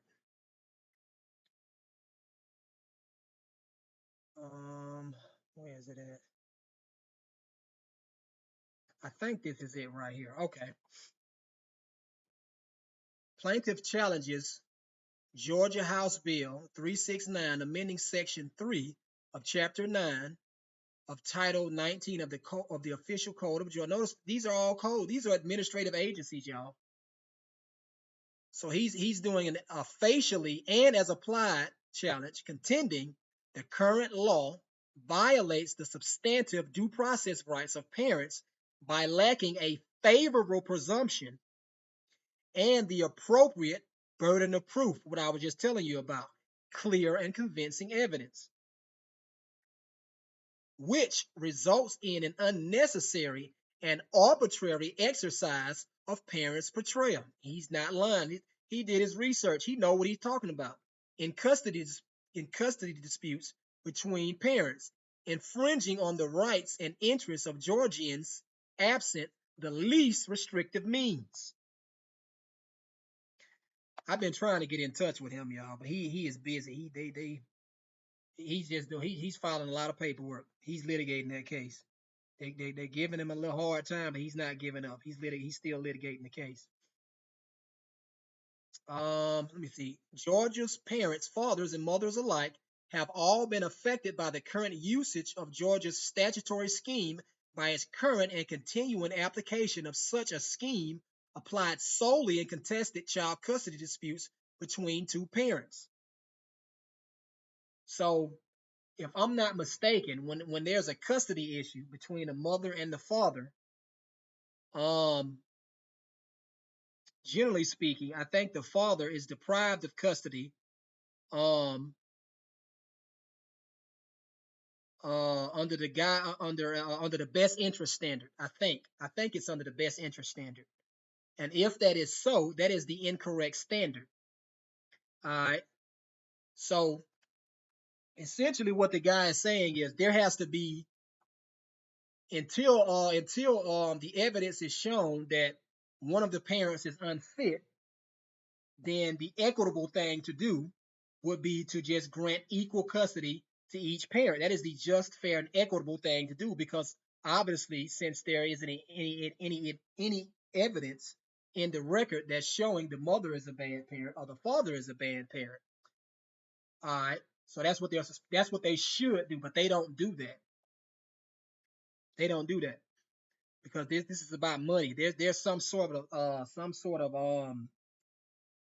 pecuniary interest in this case. I'm not really sure in the cases. I'm not really sure what it is, but it seems to be about money. Let's go back.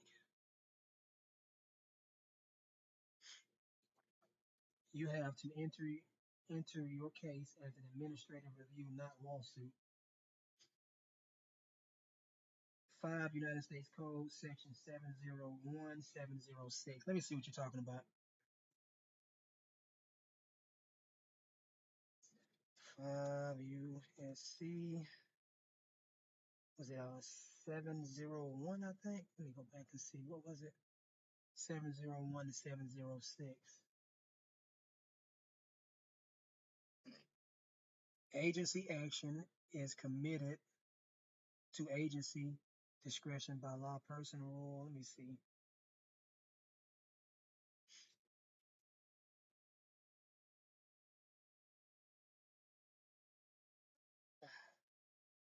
Y'all do me a favor if y'all haven't already. Go ahead and sign up for my juror membership. It's 99 cents. Really appreciate that. And hit that like button if y'all don't mind. Let me see.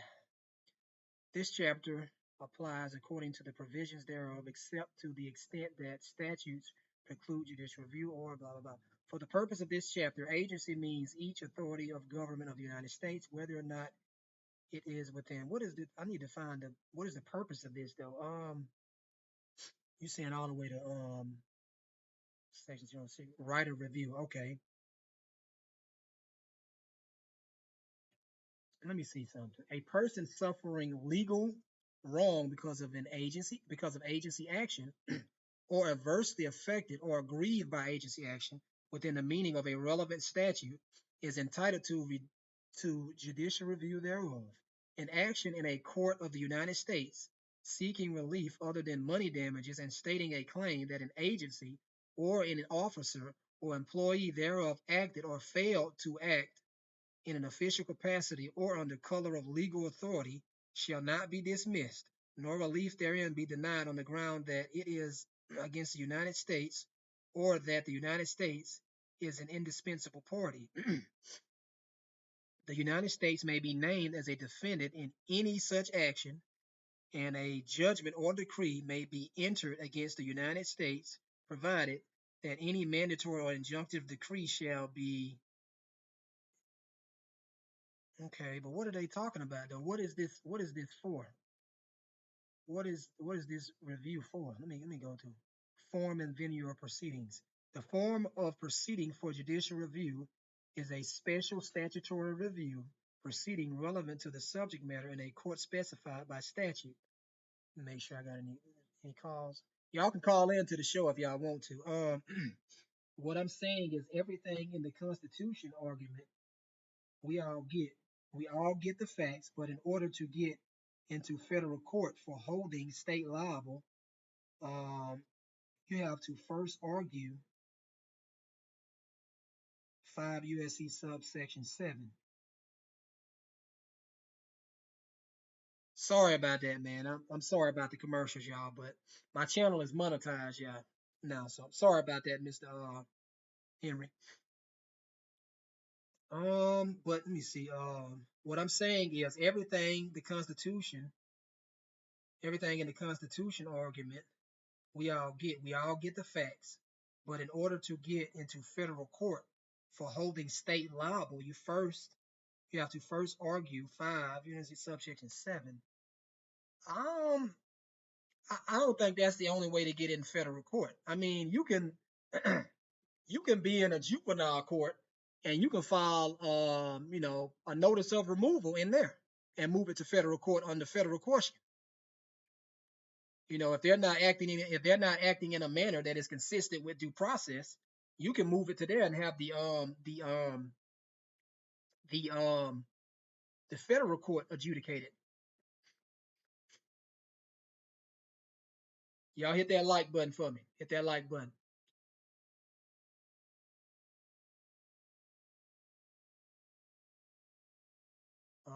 I'm gonna still read it just to see.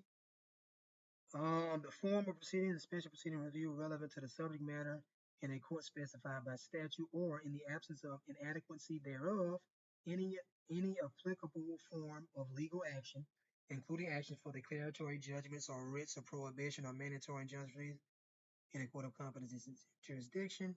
If no special statutory review proceeding is applicable, the action for judicial review may be brought against the United States, the agency. Okay, I'm not sure, but I think I'm gonna go back and read what these definitions are talking about. I think that this is not for state agencies. I could be wrong. I think this is for federal administrative agencies. I think that's what this is for. Agency means each authority of the government of the United States, whether or not it is within or subject to review by another agency, but does not include the Congress, the courts of the United States, the government of the territories or possessions of the United States, the government of the District of Columbia. Look at that. The fact that there's a government of the district. Well, we already knew that though, but anyway. Agencies composed of representatives of the parties or representative of our court martial military. Let me see if I can find some cases on this to see if that's what this is for. I don't think that's what it's for. I could be wrong though, but we gonna see. I think I got the wrong statute because I need something that gives them the jurisdiction right of review. We're gonna do 702. All right.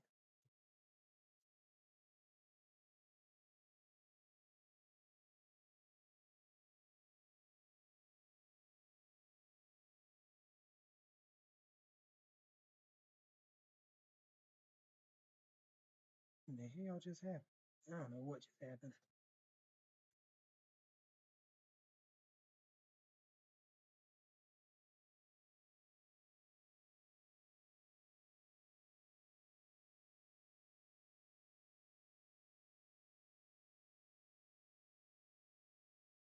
Let me find. I gotta find out what the procedure is. A right of removal.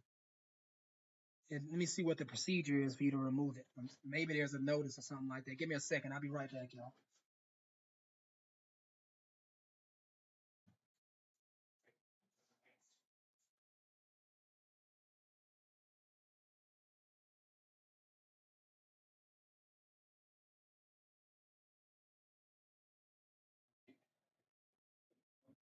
Okay. Let's see what the procedure is.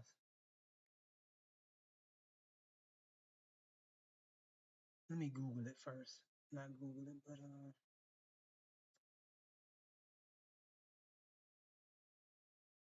something's gonna pop up. Okay, I'm borrowing the court upheld the jurisdiction of a federal district court under section 702 of the Administrative Procedure Act. Okay, so this is the Administrative Procedure Act. Over a suit alleging that funds were improperly withheld by a final order of the Department of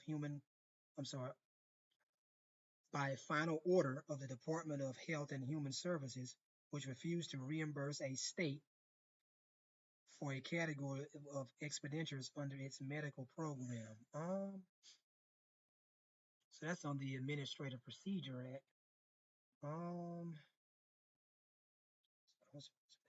Bringing action in the federal district court for a judgment declaring him to be a U.S. national if he has not been citizenship.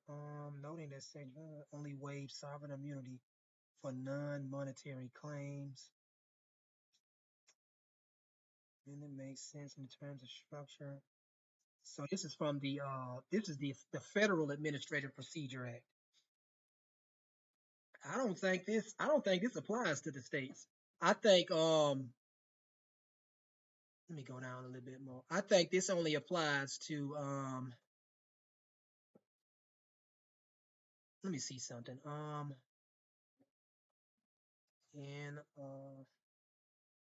inapplicable to state administrative agencies. So we're going to see.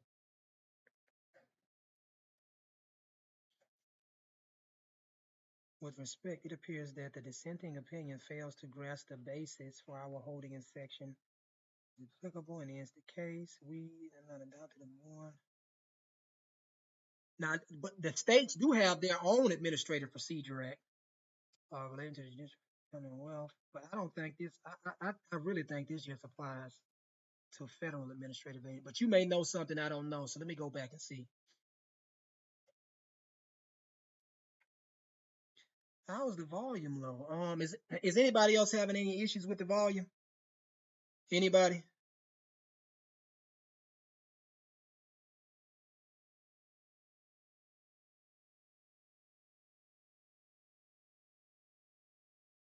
Anybody having any issues with the volume, or is it just one? Let me see something. Okay, I'm gonna see what you're talking about. Let me see if anybody on the phone line. All right. If you want to talk, just press one. All right, press one, and I'll turn your microphone on. Okay. Okay. One person said the volume is good. All right. Okay. I don't. I mean, I don't. If I have one man saying the volume is good, and then I have you saying it's not good, so maybe the audio stream's current bit rate is lower than the recommended bit rate. We make them. I don't know. I don't know what that is. I have to try to fix that later. Whatever applies to the Fed applies to the state. I agree with that. I agree with that. So let me see something. When it says United States, it means federal, so it applies to both Fed and states. Have you seen that in the case? I don't know. I have to see that in the case before I say that, Jerome. I'm not saying you're wrong, but I just need to see that in the case before I say that. Lawsuits can't be appeals of state cases. So your request for a review of agency actions. No, you can't appeal a lawsuit. What I'm saying is, generally speaking, everything is a lawsuit. Generally speaking, but what I'm saying is, if this is a child support case, need to contact you, brother. Phone consultation. Okay. Just for a phone consultation. What was I gonna say? Uh, Send me a cash app. Let me send you the cash app. My cash tag. That's my cash tag, or you can send me an email at smartloctv@gmail.com. It's 25. I think it's $25 every 30 minutes or something like that. Keep in mind, y'all, I'm not an attorney. I am not a guru. I do not have all of the answers to your questions. However, I can find answers to questions that you want. Okay, but I do charge for my time, and I try to make this my time as affordable as possible because I don't just do this, for money. I really try to help people. But back to what I was saying, Jerome. You can file a notice of removal in any civil case, whether it's a lawsuit or not. Let me go and see if anybody. All right, let me see. All right, caller 8588. How you doing? All right. So let me see. Can you hear me? Yeah, I can hear you. The volume. Let me see. Can you hear me? Yeah, can you hear me? Yeah, I hear you good. Okay, let me see. Hey, this is Gary from Iowa. Oh, gotcha. How you doing? I've been fighting family court for 2014. Okay. Many issues come up. Passports. They want you to sign passports for your children because it's in the order. There's no law that says you have to sign a passport because the judge tells you. They say you have to because it's in the order. So that's legally binding. But they cannot show any case precedent to show that you have to. They just say, hey, it's in the order. You have to do it. I think that's a violation of your fundamental right to travel. I think that infringes on your fundamental right to travel, in my opinion. That is correct. Here's what they did under that. My ex-wife lives in Hawaii. She took the kids out of Iowa, 710.6. You know, it's the federal law for removing children from the state. Okay. Well, she didn't want to notify me or notify the court. So I put action against them. And they refused to answer the question. They said the 150-mile radius is not a limitation. I said, yes, it is, because you put it as in the municipality. The municipality is a geographic limitation within the state and within the borders. Well, at that time, they knew what I was talking about. I said, Hawaii cannot be in the borders of the 48 continental United States. It cannot be, because it's not connected. That's where the republic comes from. Joined.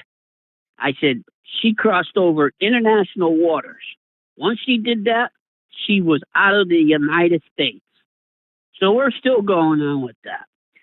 With the best interest clause, everybody should challenge that, because they replaced it with the one that was prior, which you were mentioning. I forget what that was. But scrutiny. They replaced that because they replaced that with the best interest, because it's a trial bench judge making that decision, not a therapist, not a doctor.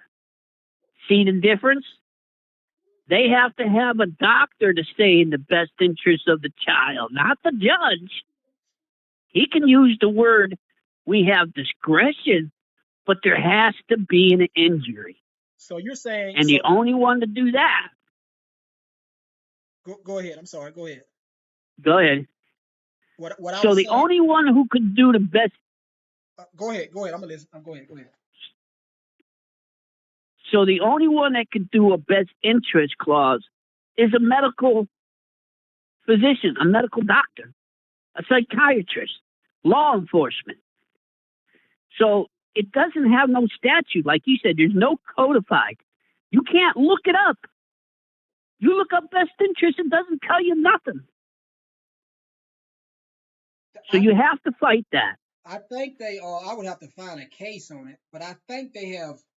I think the maybe the Supreme Court or the Supreme Court in a state or something. I think they have substantiated the definition of best interest. But I think what you were getting at in regards to that a therapist needs to come in and judge the best interest standard. I don't know. I guess it would depend under which statute visitation or custody is being sought for the child. Endangerment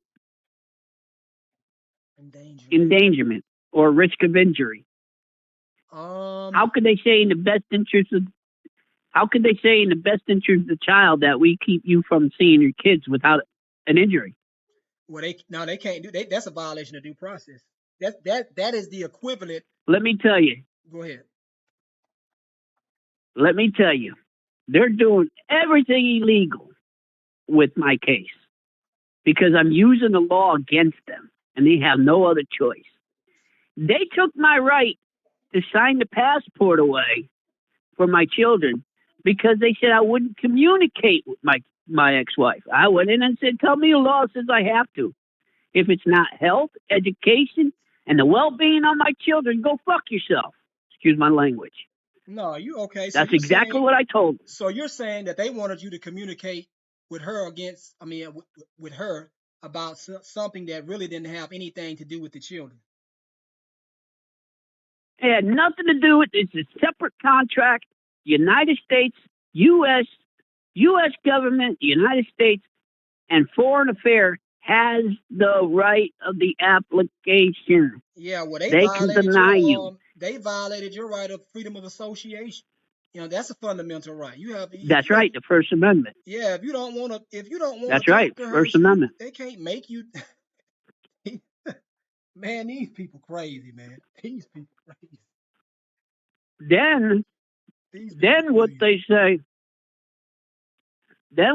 say is when you hit them with their loan law and everything, they love to say you're facetious litigant.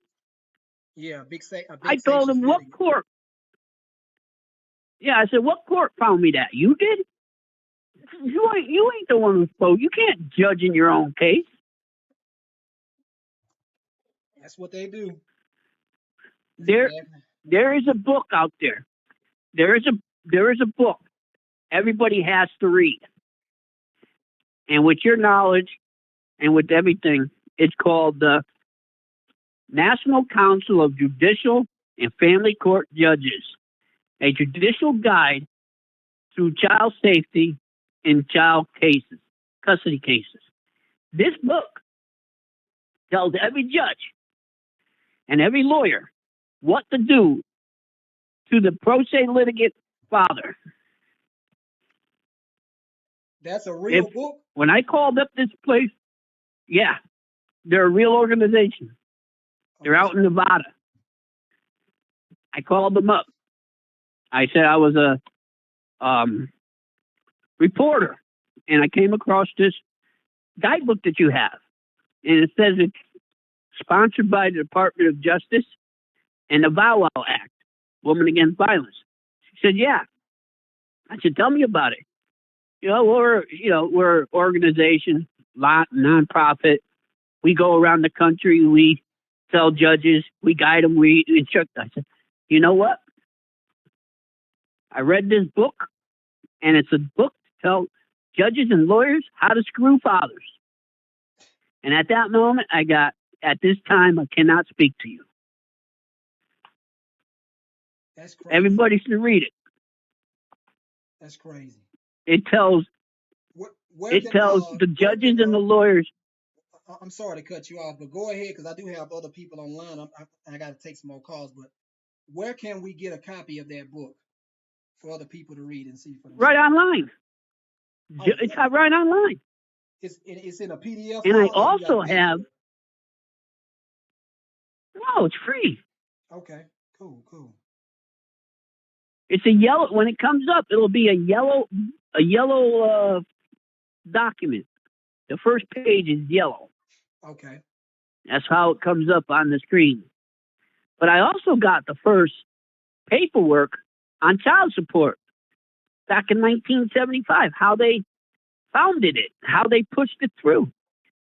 Congress legislation can't tell you how to take care of your children. no, they can't. Because they Gerald infringe on your Ford, fundamental. Yeah, they infringing on your private rights. No, they can't do that. Gerald Ford stated in the Amtrak bill 77.10, child support was unconstitutional. So that's why they stopped it for 1 year.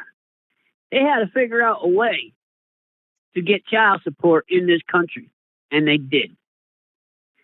It's called collections. That's all it is, a program. They say a law because the 1975 Privacy Act. The Privacy Act is in there. So when they say law, they mean the Privacy Act. That was to not let people know the mother's information, where she lived, whatever, this and that. That was to protect the mother. Okay, Everything follow after that is the protection of the mother. The father has no rights because they say he's a criminal. And I also sent you a document. I never heard from you.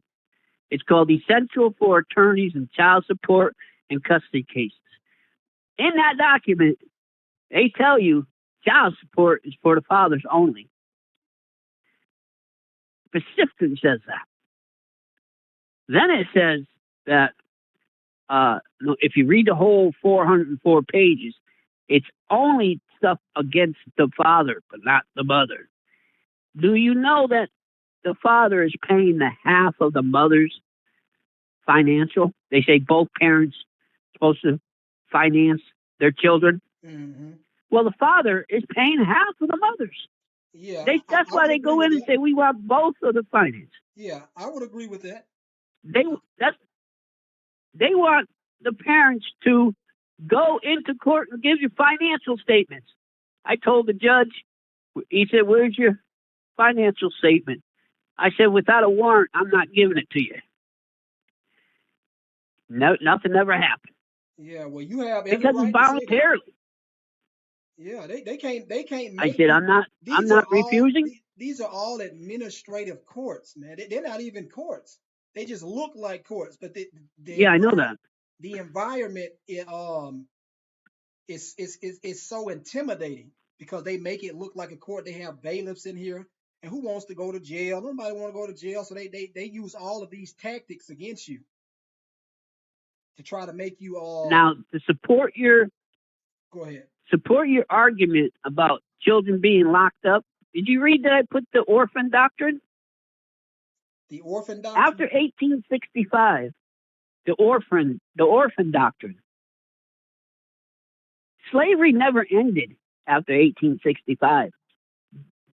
They took the children who were abandoned, put them in orphanage, put them on a train, and sold them to farmers that needed workers to recoup the orphanage's money. The Yeah, first child that's human that trafficking. was, They've been, man. They not gonna stop with this that's stuff. right. Man. They are not gonna stop with this, man. They not because they don't want people to know what they are doing.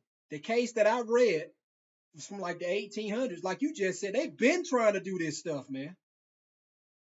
But the judiciary back then, Um, when the case was properly before them, I believe the judiciary back then they did their job. But today, man, I don't know what's wrong with these folks today. I don't know what the hell wrong with them. child child support is human trafficking. Okay, I because agree. they say I agree. And it's the cases like Personal this, Responsibility Act. huh? They say the Personal Responsibility Act. You have to sign up. Okay, then Yeah. you enroll into the program. Okay, and if you do not fulfill your obligation, they put you in jail. And they say you must get your raises.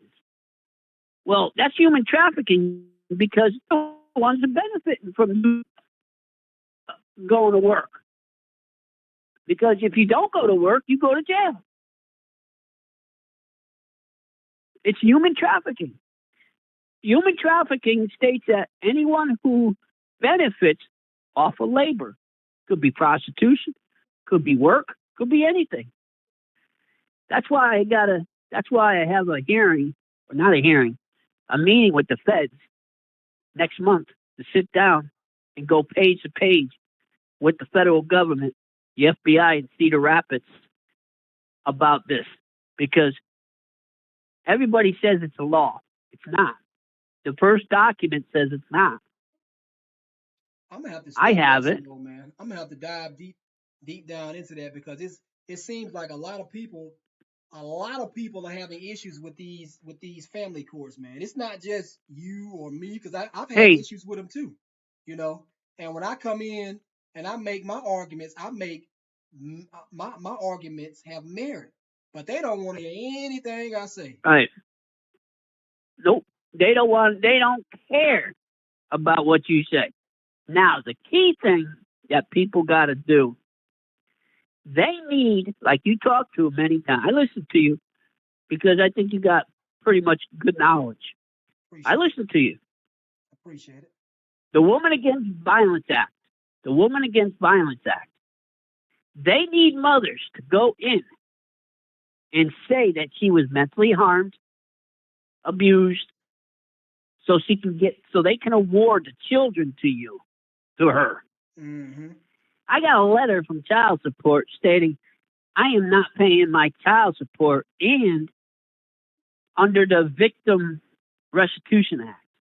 Because like my ex-wife and many, they go in and say, you hit them. And you have to have four elements to prove that. You need pictures, police statements, witnesses, physical examination, and doctor's testimony. Without that, the judge is supposed to throw it out. No, because it's a bench trial and they work for the Department of Health and Human Service, the ALJs, they have to find in favor of the mother.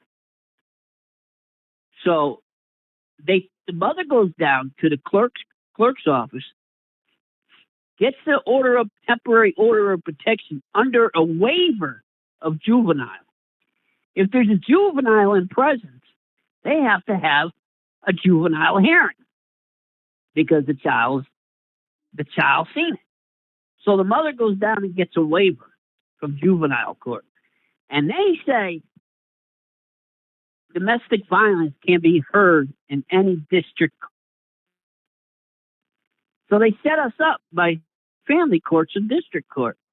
And what do you think's going to happen when you go into family court? You're going to be found guilty. 3 of my buddies did that and fell down to that victim. So when you get your order, there's a code, 231 something. That is the waiver. That is the waiver. So everything you have to do, you have to check. And I learned this as I'm going, and I got 10 years of doing this, and I'm still learning. But I can make a good argument and stand my grounds. Okay, look, I've been in jail 3. I hate to cut you off. I do apologize for that. I got to take some more calls right now. But if you want to call, you got my number. You got my number. Yeah, you got my number. I can show you if you live in Iowa, I can show you this document that I'm talking about for child support. Did you? I see you got 319 number. Did you? Well, no, I don't live it. This is a Google number. Yeah. I'm using a service online, so that's what this is. Okay. But if you got my number, give me a call. I'll send you the paperwork if you want to pay the mail charges. Okay, I think you sent me some emails. I'll FedEx you. I believe I got some emails from you. Yeah, I sent you some emails. I need to check them emails. And the best thing to look under for a lot of this meeting and stuff is the Government Publication Office and the Congressional Resource Services. They give you what the meaning of the legislation says. Okay. Well, I appreciate that, man. I'm gonna when I get some time, I'm gonna check this stuff out, man. But I gotta take some more calls right now. But thank you for calling in, and I really appreciate your insight on what you've been studying too. By the way, challenge everything. Everything. Okay. Who was it?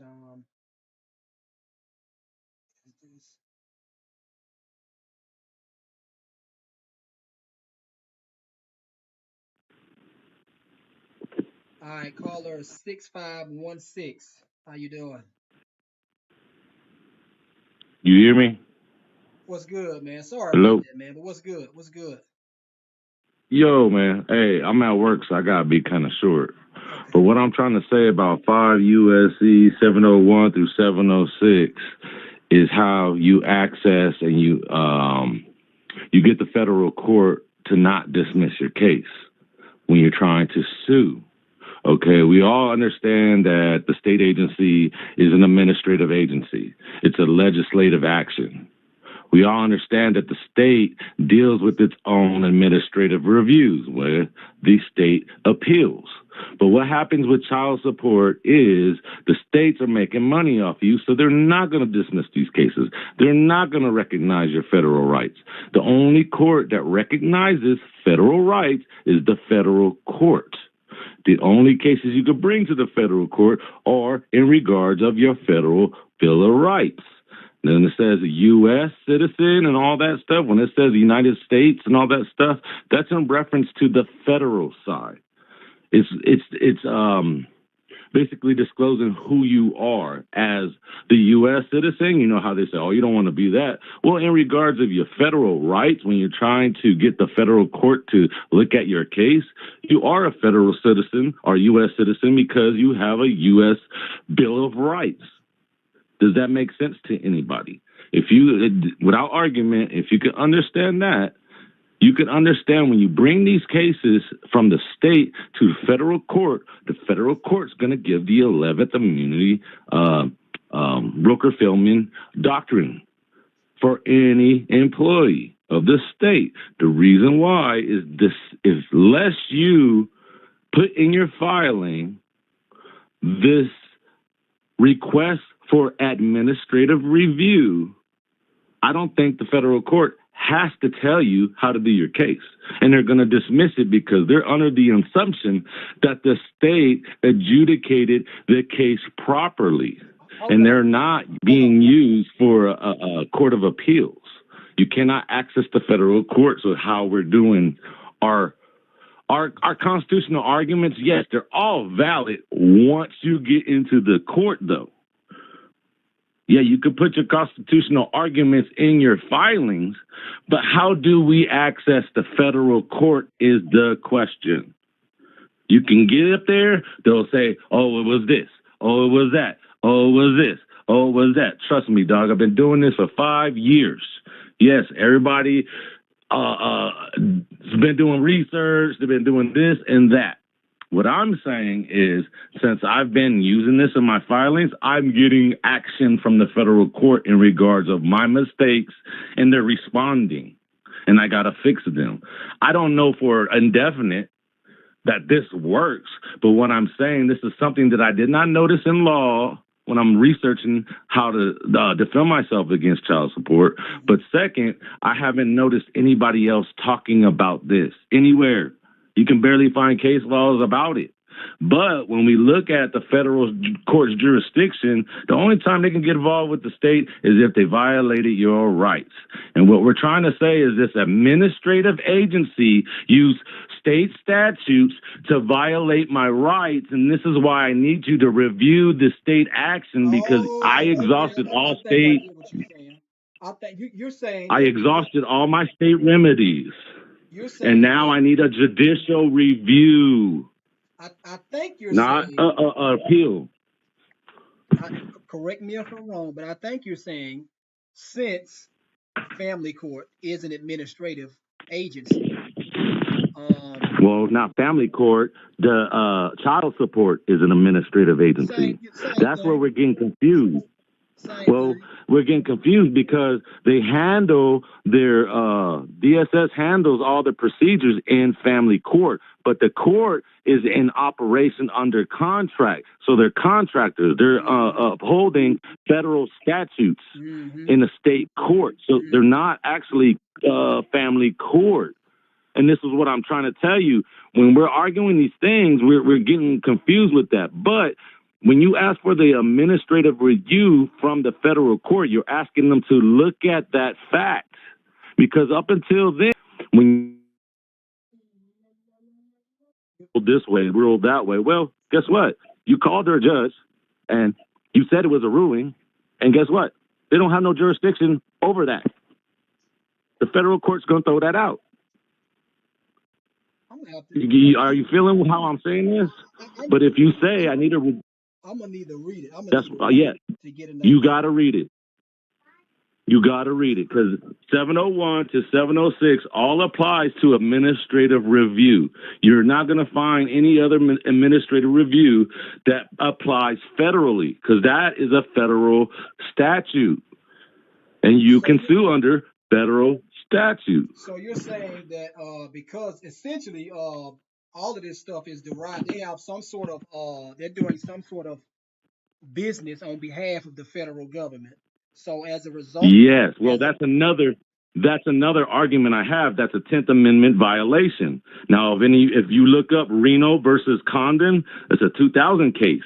I referenced this before in a right to travel argument. But the most important thing in that case was Chief Justice Rehnquist ruled that all DMVs, their jurisdiction is over commerce. The decision made was that the DPP, damn it, why is it escaping me? The Privacy Protection Act over the people who deal with the DMVs have to give the state consent before your privacy was intruded. So if you never got a driver's license, you never dealt with them, you get pulled over, and the cop is running your information. They don't have none. He's running your private information between him and another agency. Yes, so they're sharing your private information without your consent. Yep. That's one. And then this is another important thing you need to understand in the federal court with the Roker-Feldman doctrine, because they're going to throw it in your face. I got immunity, especially when it's these punk cops, because cops are of the executive branch. But when they turn that blue light on the car, they are trying to say one thing, that they have authority to what? Stop and arrest you. Yeah. And when they stop and arrest you, what must they have? Probable cause. Yeah. If you do not have probable cause, what do you have? You have consent. Yep. You could say that. If you do not say, officer, am I free to go? You've consented. So anything that comes after that, whether it's traffic violations, it applies now. And if they're pulling you over for a traffic violation, guess what a traffic law is? It's a legislative statute, and that legislative statute is upheld in the legislative court.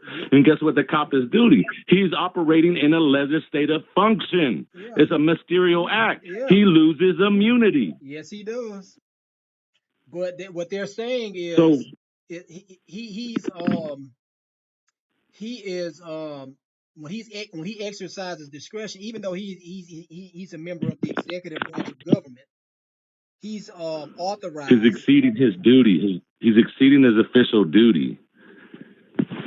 What I was going to say was this: even though he's a member of the executive branch of government, he's authorized by the legislature to exercise some form of discretion. As that relates to his duty, and since he's exercising discretion, discretion is a judicial power. That too. Yeah, that's how these. Those are all separation of power violations, though. Yeah, but what I'm saying about his actions from the time he turned on the blue light, when it applies to federal citizen, one with federal Bill of Rights, the Fourth Amendment, is if he stops you with that blue light and you exercise your right to remain silent and you ask him, am I free to go, sir? And he wants to engage in conversation. And he's like, well, I stopped you for this. Well, that is a legislative function, but am I free to go? Because it's not a criminal act, so there's no probable cause. Yeah. So you have every right to have.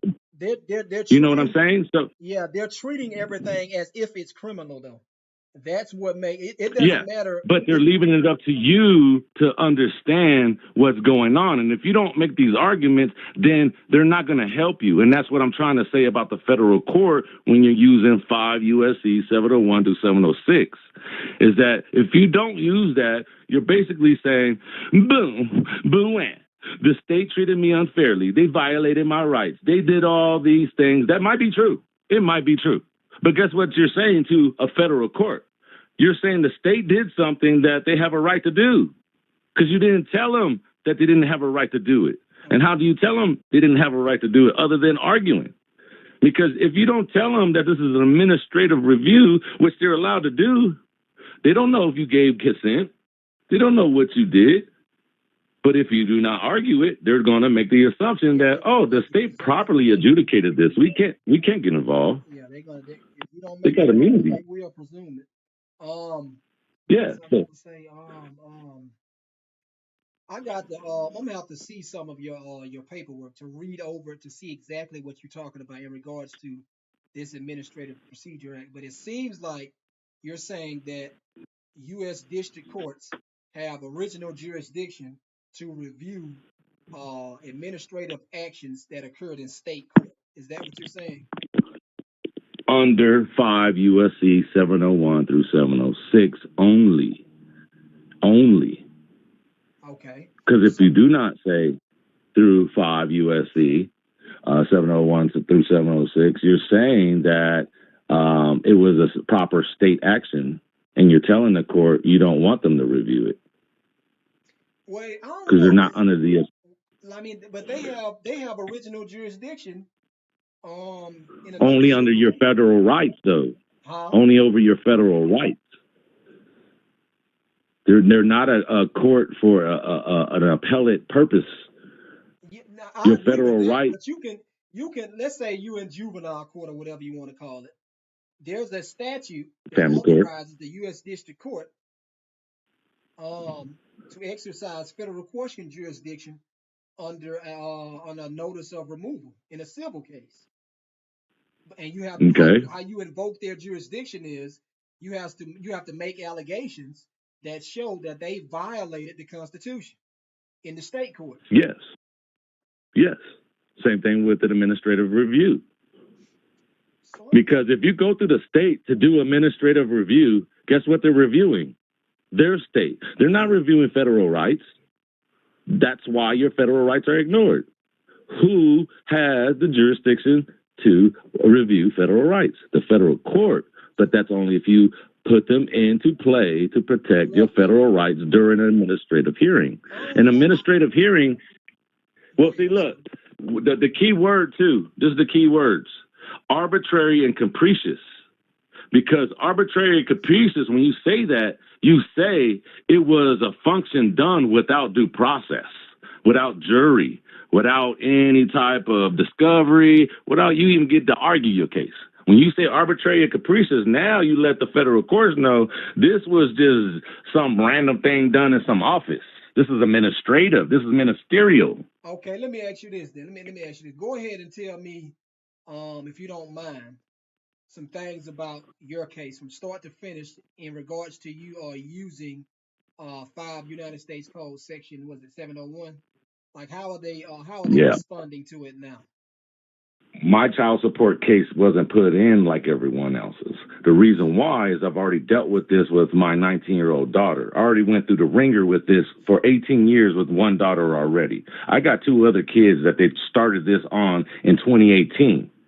They tried to trick me and get me to come into a negotiation conference after they summoned me with a sheriff because my ex knew where I was at work, and the sheriff actually caught me and served me. Damn, too late, served. So now I got to show up. At the time, I didn't know how to file crap. I didn't have the access. I didn't have public, all that library. I didn't have none of that yet. So I was like, well, I'm going to show up and not get defaulted like I did with my first daughter. So when I show up, these punks didn't say anything. They had 2 pieces of paper on the table for each parent. They slid in front of us, told us to sign it. No disclosure, but we're signing nothing. Just sign it. And I just slid it right back to them and go, no, thank you, ma'am. She called the bailiff over and said he won't sign it. He's like, what you want me to do about it? I can't do nothing. And I go, we're done here. So me thinking we're done, I beat him, beat on my chest. Months later, they had another hearing real quick, which was called a show cause hearing or something like that. So I show up, and again, I go, no, today I'm not waiving my right. I'm preserving all my rights, and I'm not signing anything. I'm not contracting anything, and thank you very much. Just came so I wouldn't get defaulted. Well, I was defaulted in my face by what do you call one of these family court judges. But she wasn't in a robe. She was sitting over there in plain clothes, not even on a bench, because it was administrative. It wasn't judicial. It was administrative.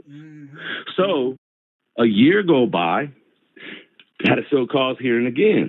I show up to argue my case, and I had a piece of paper that showed I didn't sign no parental voluntary agreement. At this time, I wasn't found an unfit father. At this time, I wasn't found as an absent father. I moved from California to South Carolina to be a father, to be closer to my kids. So none of that was applied, and then the state had convicted me of nothing. So when I show up, I immediately get arrested for child arrears.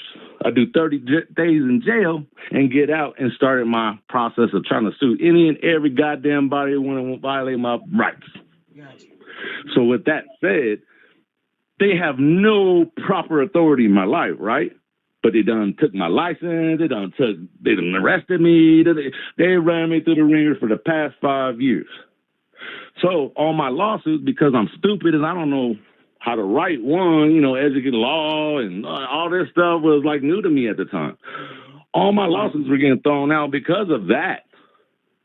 But now that I'm learning how to, apply how many times I got dismissed for what, and man, you would laugh. But I think the federal court is actually secretly pushing for me because, they're more active the more I get closer with these new things that I'm trying to apply. So how I applied this 5 U.S.C. 701 through 706 in my case is this is not a state case that was properly adjudicated through the state courts with due process. I was not given a fair hearing. This case was not adjudicated by a jury. This case was heard administratively, and the ruling was arbitrary and capricious.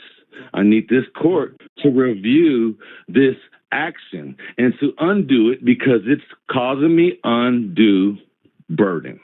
Unreasonable burden, unreasonable intrusion of privacy, and all the other constitutional arguments we might have from the 14th to the 4th to the la la la la. My point is, I've been trying to access one court for 5 years, bruh. I got it to where the state courts don't even want to fuck with me. Cops don't want to fuck with me. They don't want me in their courts. But the federal court, that's exceptional to try to get in. If you get them federal marshals to serve somebody, you're doing something. But until that point, you're doing nothing. No matter your argument, no matter what there's a key, and it only applies to that lock when it comes to child support. Now, I made a whole bunch of arguments this round, and I made the 10th Amendment argument off the Reno versus Condon case because the consent. When I moved to South Carolina, I ain't never had a driver's license because 19 years ago, my license was suspended from the state I was for my first daughter in the first child support case, right? So they automatically suspended my license. But guess what I did not do? I did not give consent. So every time I've been pulled over, every time they use my information, every time they run my name and all that stuff, that's ministerial. It is. You guys are ministerially handling my private information without my consent, first and foremost. And that's a federally protected right, Fourth Amendment. So I have multiple battles, but you see how they engulf multiple agencies, is all because of one order. And that's the sauce right there. If you get that order overturned, you're good. So you got this is let me see. I'm guessing you filed a petition or something like that, or an application or some sort of writ in the U.S. District Court where you are, and you told. I have not did the writ. All I did was I brought the actual federal statute. I spoke about the federal statute, and I said how it applied to my case. They haven't replied yet that I would need to do it in the writ. They have not replied that I would need to do it in any way because I just started doing this. Okay, how long has this been going on? What, the child support case? No, the or when I used the 5 U.S.C. 701 to 706. Yeah, the litigation in federal court. How long have you been litigating? About a month. It was a month when I used it in the motion. And basically, I used it again in a report and recommendation in another case that was dealing with the state trooper stop. Did you get any orders back from the court? Any what? Any orders back from the court as a result of you filing these motions or whatever it was that you filed? Not yet. That's what I'm saying. I haven't heard back on the 5 U.S.C. Okay, so that's why I was saying when I had contacted you first about it, I had just learned about it. Okay. That was like not even a couple weeks ago. Okay. So like I said, this is new. This is something new I've been trying. Okay. But like I said, I have so many other cases since I've done this. I got all these other cases that have been sitting around for a couple of years as I pop up and they, So my name is going through the system to get these other cases. Oh, well, let's throw this one out then and see what he says. That's what it seems. Gotcha. Okay. Because I got so many cases. I have to read it. Absolutely, bro. I got to get back to work, bro. Yeah, go ahead and do your thing, man. Thank you for calling in, man. Yeah, and that's what I was saying. That's all I was trying to do is give you opportunity so you can look it up yourself. Everybody can look it up themselves and try to apply it to the situation that fit you. Because my situation is not like everybody's. I didn't have, I didn't abandon my kids or any of that stuff, and I didn't sign crap. I did everything I thought I was supposed to do, and they still got me. Yeah, that's how they do, man. This is about That's money. what I'm saying. They just do everything at the state level, and that's not who you're trying to deal with in no regard. Even the Supreme Court and the Court of Appeals, they sorry too. They making money off of this crap. I agree. They private contractors, man. They have to be. Yeah, they all contracted Huh? under 42-301 dot 34. That is the child support and the federal courts contract. If you're operating under contract, then you're not operating under official duty no more, right? Because the official duty, you're owed. You don't even have immunity. That's what I'm saying. But they ain't and everything in child support, unless you done burnt your kid, beat your kid up, and had the police arrest you for that, unless that didn't happen and you were a good parent and they just intruded in your life and try to strong arm you, bruh, you better fight. And if this don't work, there's got to be something else out there. But, bro, I don't know. I don't hear nobody talking about this. I don't. I agree. I do not. I guess this is something that I'm just going to have to study some more because a lot of people are having problems with this stuff, man. A lot of people. And that's why I give it freely. That's why I'm one of them warriors that I'm just in it for. If you doing bad, I'm doing bad. We all got to do good for everyone to do good. You know what I'm saying? I don't believe in that type of. If this work, I got to find the hole. Once I find it, hey, it's over here, y'all. Yeah, that's that's what we're facing. Yeah, that's what we're facing. Because look how they're doing it. This is $1 billion industry a year for each state, and it's affecting our most innocents. It's redundantly remedial, and I'm just done with them. But I've been working with the Department of Vanita Gupta. Well, I sent her some stuff, and I made a proclamation. I probably shouldn't have told the federal government, but I was real with my shit. I said I will not be going to jail on my next traffic stop when I'll be getting arrested for this child support bullshit. Where I will be going is either to heaven or to the hospital, guaranteed. Unless the Department of Defense want to do something and protect my federal rights. You know? Out, man. We want to figure something out.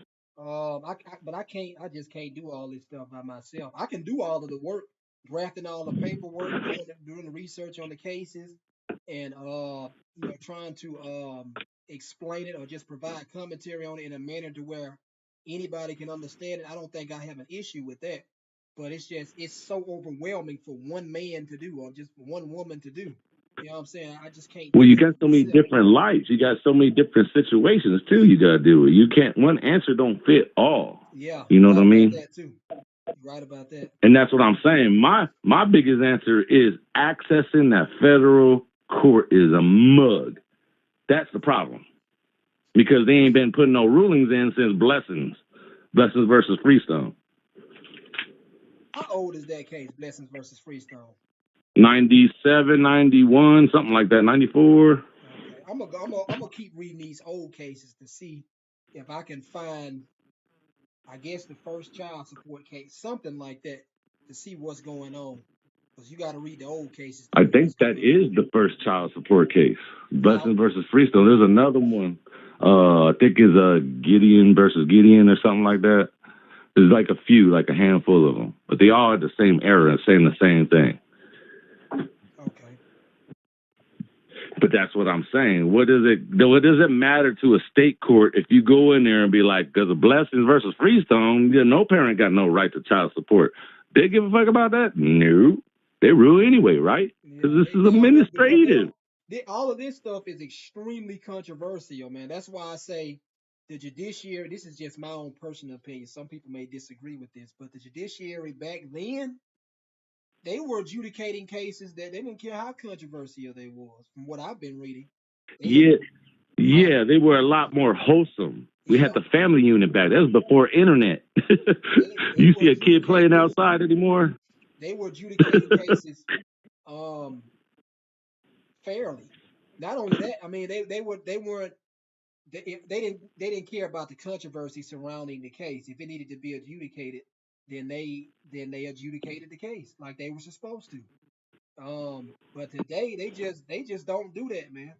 They don't do it like this guy Well, I who's think a because that former. dollar's in the way. Yeah, that is, They're it's making that money off too. of it. And like these people, this is why I have a problem with attorneys, because these people they will take your case knowing that they're not going to do much for you other than maybe some custody or something like that, or maybe visitation, something like that. They're not going to go in there and argue um none of this stuff that we talk about on here. It's very rare. I don't Nothing. think any of them are going to do it, because they'll get disbarred for None arguing of them. stuff like this. They'll get disbarred for Exactly. arguing stuff like this, which is crazy. The fact that they would get disbarred This for is that, the they thing would. too. Huh? This is a fact. If you look up the word attorney, when you look up that word, it means you are a ward of someone else. You do no longer have rights. That person speaks for you. When you Look it say up. you look up the So word when you what? get an attorney, attorney. Oh, okay. So basically, you're waiving your federal rights off the rip by getting an attorney, especially in I agree with family that. court. I agree with that, But because you're every incompetent. attorney, They saying you're every judge, incompetent to manage your own affairs, your own commercial affair, anything. That's what that they're saying. that's what that means. That's what that's You're what a incompetent. that's what a democracy is for. That's exactly what a democracy is for. You're basically telling them, I don't even know what federal rights mean. Can he rep and talk for me? Yeah, That's what you're I don't telling the know none court. of And they're them. like, I'm an idiot. I don't know none of them. and they like, cool, cool, cool. Sit Yeah, on we down got you. there, Yeah, right we can there. handle Let that for Mr. you, man. Justice talk. Yeah, that's how they is. No, for real, dog. I gotta get back to work, dog. I gotta finish payment. But I've been following you. I'll keep you posted if I do hear anything. But like I said, this is the only way I think I can have a chance. Like I said, I'm threatening the federal government. Last time I was in jail, they tried to kill mine. So I had to no, we gotta make this for real, for real. I need everybody to know who the fuck. Yeah, I do not feel suicidal. just be Hey, careful, and this man, is and another thing. just be careful. This is another thing too. If everybody want to do something in your state, this is the first thing you got to realize about thing is I just got done talking to a state rep, and he's not a lifelong politician. So what he was telling me about my case, he was like, "This is the problem."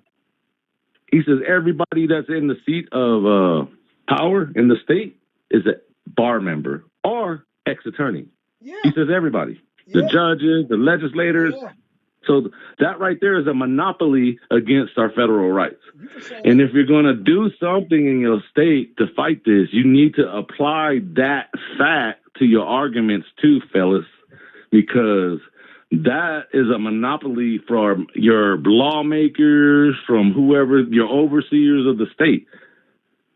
This If is you why don't I understand believe that fact, you could be running right to the people that's like, oh, sure, we're not going to help you. this is why I believe that they were barred from office. There's I think they call it the original 13th Amendment or something like that, where they were essentially barred from holding office, holding public office or something like that. Um, I can see that. I can see that. I'm not sure if Yeah. that's valid or whatever, but I can see why they would not want these people in office to be holding public office. Yeah. They just imagine essentially it's ran by a club. Essentially, like the entire government is just ran by a club. None of us is in Yeah, part of that we're not a club. party to it. You know what I'm saying? And when we bring this to their attention, they don't even want to sanction each other. They don't want to punish each Nope. other. Because I've done this several times. I know how to draft complaints. So when I file complaints against judges, I don't care who they are. My complaints have merit. I don't bring no merit. I'm not a vexatious litigant. You know what I'm saying? I'm not filing lawsuits to harass or annoy you or to just cost you money that you don't need to be spending. I'm filing a lawsuit against you because you violated my rights. I don't care who you are. But they don't And want see, punishment. that's what's crazy about my cases, because I've been filing cases since 2019, and they have yet to call me that. Have yet. And you know why? Because when I'm making my constitutional arguments and I'm doing all this yin and yang and not saying the shit that needs to give them power, they hear what I'm saying. They know I'm close, but I just didn't give them the power. You feel me? Because the federal court, I've been locked up in the feds before. They don't give. The only time they give you chances is if you breaking the law. Oh, go ahead, keep breaking it. We're gonna let you string it out. Keep adding that shit up. That's the only thing they're gonna let you get away with.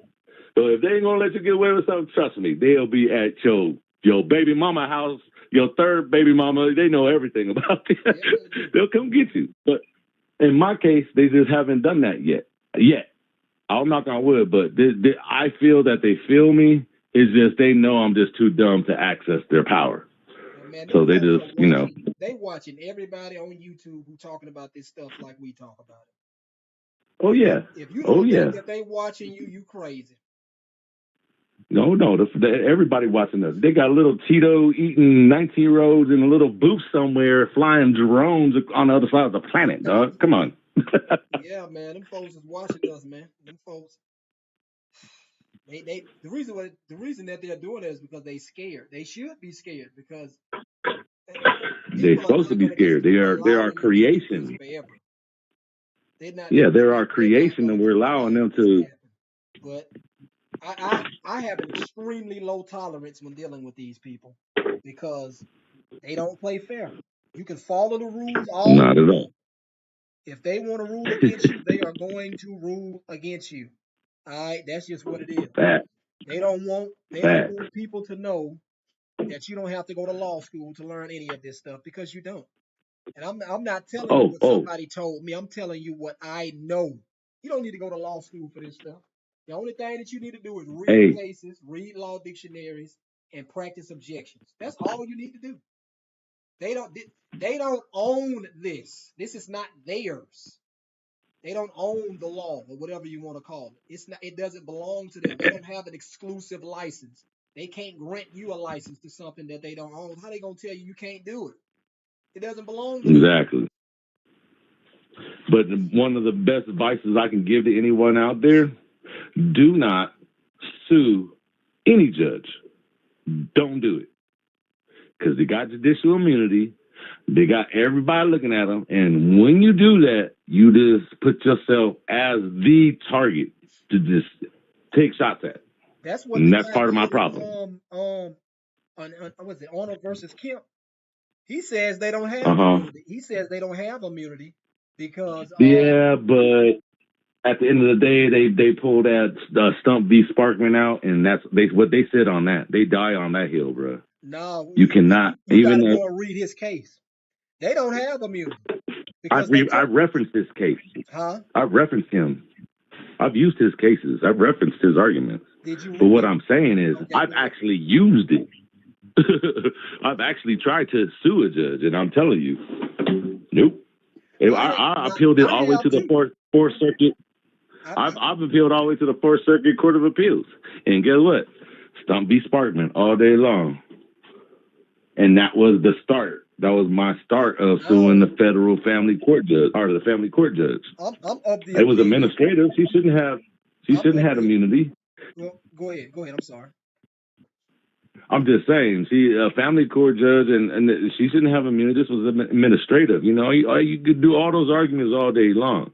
But basically, what Stump v. Sparkman says, if you just act like a judge, you get immunity. If you're doing any type of action, any actions, no matter what kind of court, quasi-court, administrative court, if it's an action that makes you look like a judge. You're not lying.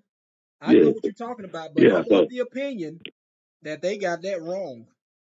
That's just my opinion. Yes, But at the I same agree with time, you 100% on that. look I for do. But what I'm saying is because they got it wrong, I don't see that as an accident. And I see it as a failed argument oh if you no, try to it's not go an that accident. route. It wasn't an accident. No, you're right about that. They did Oh, that that's on what I'm saying. purpose. They did that I on think purpose. when you're dealing with judges, federal judges, you know, these elected judges, I think they like looking at us little minions, and when you oppress them, they kind of you know, they have their little quirks and quirks. But when you come after them like that, oh, you done fucked up. It's like Well, hitting hey, Debo in his face when he's standing in front of you. they shouldn't have What do you think he violated your gonna do? He rights. gonna smack this? They shouldn't have violated your rights. I mean, they not immune. They True, public servants. Ain't nobody immune. true. But every war that started, I mean, that ain't right either. I'm just saying, Congress don't get nothing right, dog.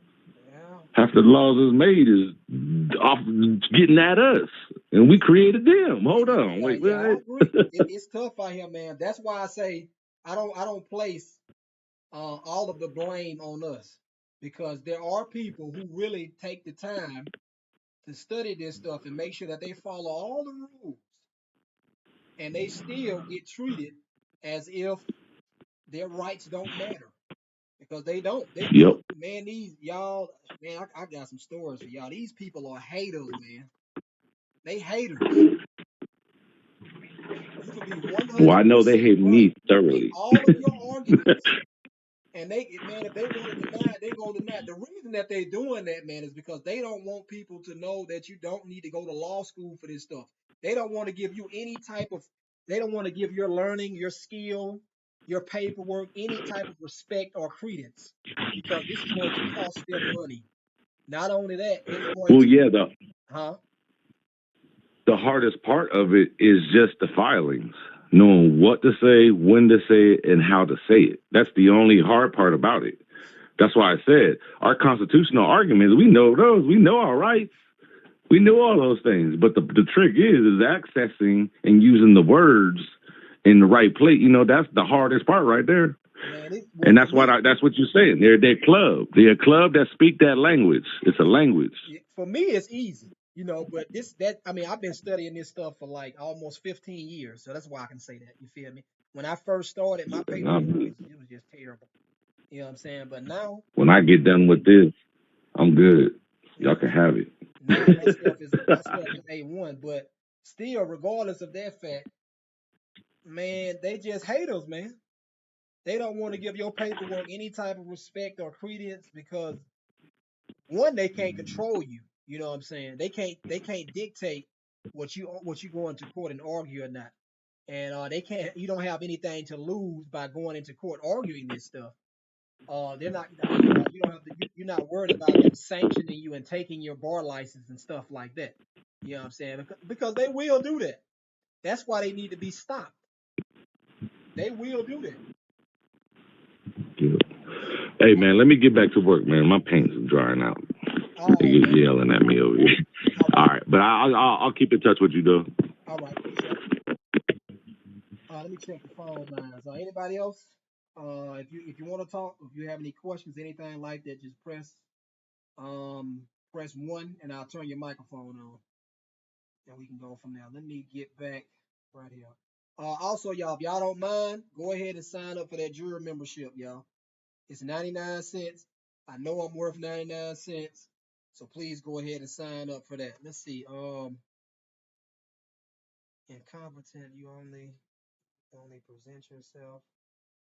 Yeah, I got that definition. These people, they just get on my nerves, man. Blessing says the state gave up some of its sovereignty to get the federal grants funding. I agree with that. Timothy, okay, I'm here if you need help. Let me know. Do you have if you have anything in regards to blessings versus whatever that case was, and you want to talk about it, just hit one, and I'll turn your microphone on and we can discuss it. Let me see how much time I got on there. I ain't got but 3 minutes. I gotta make this quick. I only got 3 minutes, y'all. All right, caller 9872. How you doing?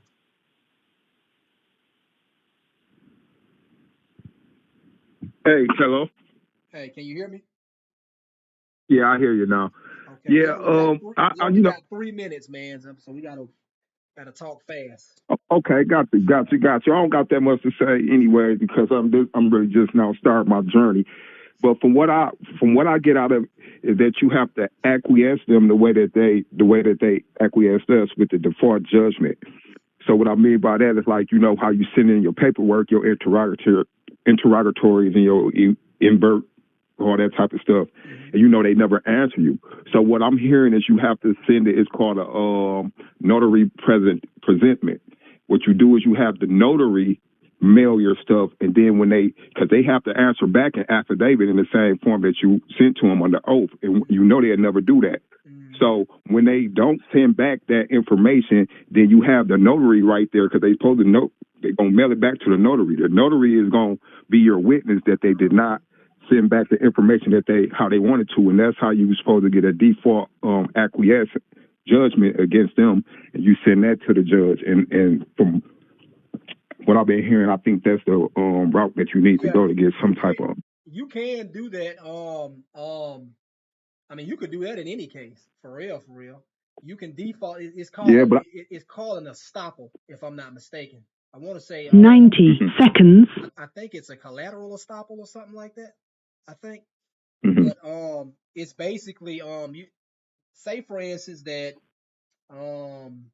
this is somebody we're gonna say that this is a private scenario. So somebody hits your car or something like that or whatever, and you're trying to Yeah. resolve this issue without going to court or whatever. So you're sending them notices, you're sending them your bill, your expenses, and all that stuff. You send it certified mail, the notary, and all that stuff. 60 Give them seconds. time to respond, and they not responding or whatever. So they don't respond.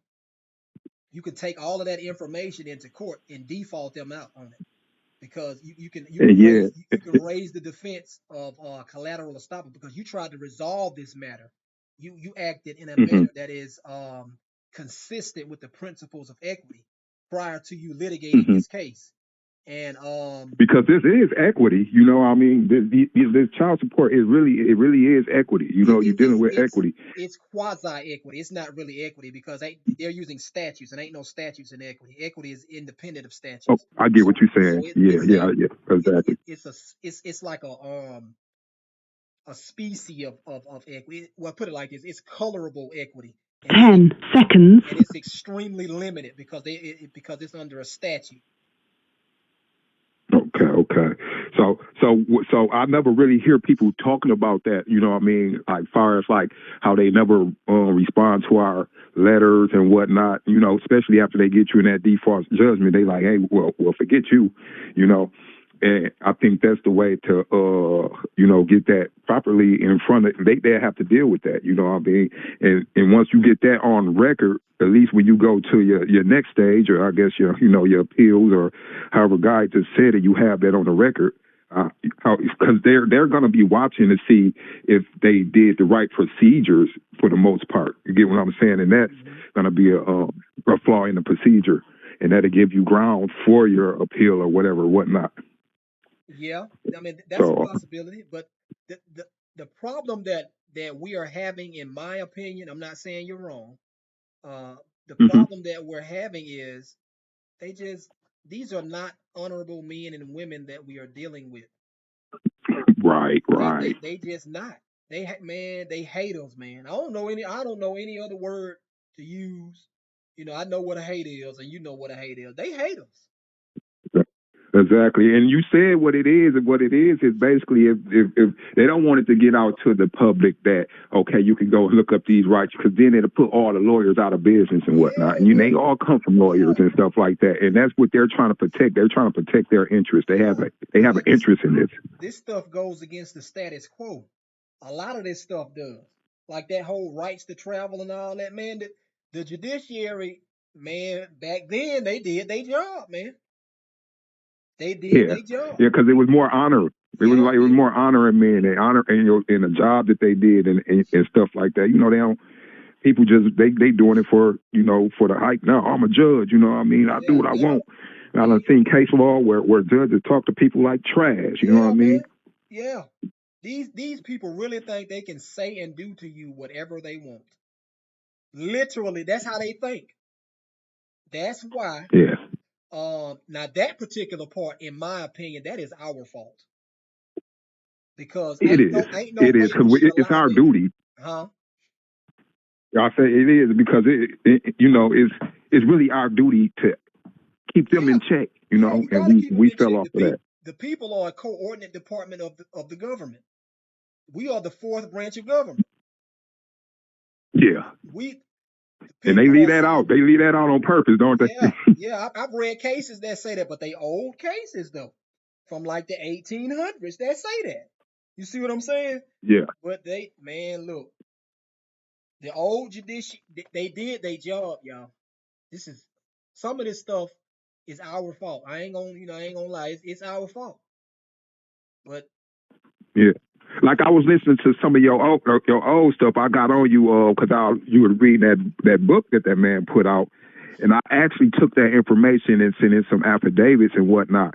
And I was sending some other stuff that had to do with like constitutional rights, but that one had more to do with like personal rights right there. mm-hmm. When I sent that one in, no lie, they did change their tone. Like they start calling me. They were calling me on the phone, and they were sending me letters that it didn't say what I wanted to say, but they started to react to me. And I told them like, hey man, don't call me on the phone because I want to keep everything private. That's on paper. Court is held on paper. Yeah. So one thing that I noticed is when I went on My Bridges, because I'm from Michigan, and I went on My Bridges, and what they changing the name of child support here to some like child scholarship, and they have it where the mother is not don't have to give the father's information in order to get welfare and all that type of stuff now. So they changing the rules and whatnot, but I tell you what, I think it has something to do with that paperwork that I sent in because they start acting real funny when that paperwork got to them, and I bet one never sent something like that to them, and then next thing you know, they were changing some rules around. I think they like all these people getting smart, and they trying to amend stuff and fix stuff before we get to them the way we supposed to. Because I just like he said, the only thing that I didn't know was sort of how to write it and format it, and the more that I learned how to write and format, they can't just be throwing myself out all this not written right, And I think I need. So I want to thank you too, bro. I appreciate it, man. But I mean that's not my book though. The guy who found that, I know, but you brought it to the people. You get what I'm saying? So you played your part. Gotcha. I appreciate it. I appreciate it. That man now cold who wrote that book. He's cold. He's cold. What he doing, fam? And I went back to, I went through it just to make sure it was saying what it, and it's really there, So I read the case. It's true. But some of the cases are so old you can't find them, so you have to go to a law library, or you can go online and you can find them on case.law like I do, and you can download a PDF file of it and read the case. It's in there, and that's a principle. Okay, that's called what? Case.law. Yep, case.law. Case. You said okay, because I'm about to screen share right quick. Are you watching the live right now?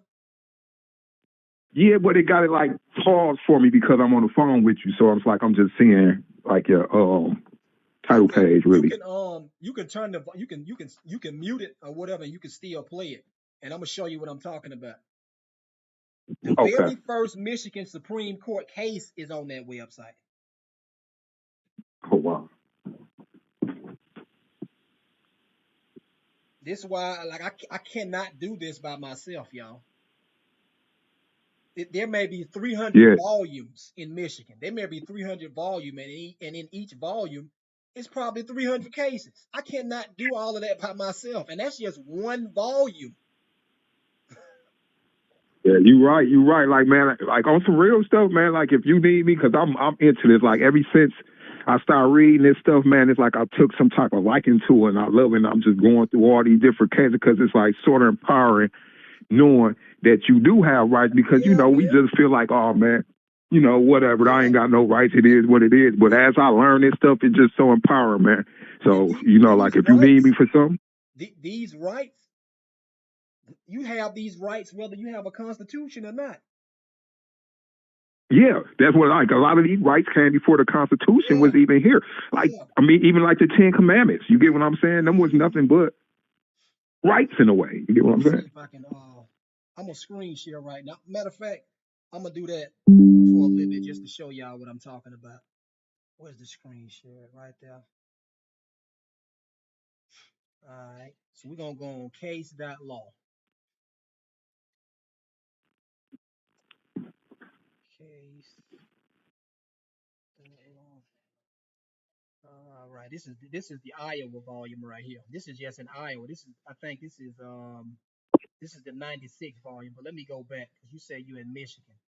So Yeah. I think this is Michigan right here. Okay, we're gonna click that. All right. Let's see what the oldest case that they have. The oldest case that they have in Michigan is 1805. It's a transaction of the Supreme Court of the God, Territory. So it says transactions of the Supreme Court of the Territory of Michigan. So these are some extremely old cases. I know, Um, right? 200 some years. let's see. Let's see how many volumes. Okay, this one has 6 volumes in it. Let me see if you can just print it all out. Okay, no, you can't do it like that. All right, so let's go here. Volume one. So this volume one, but just look at how many cases. If you can see it, I'm not sure if you can see it, but I cannot do all of this.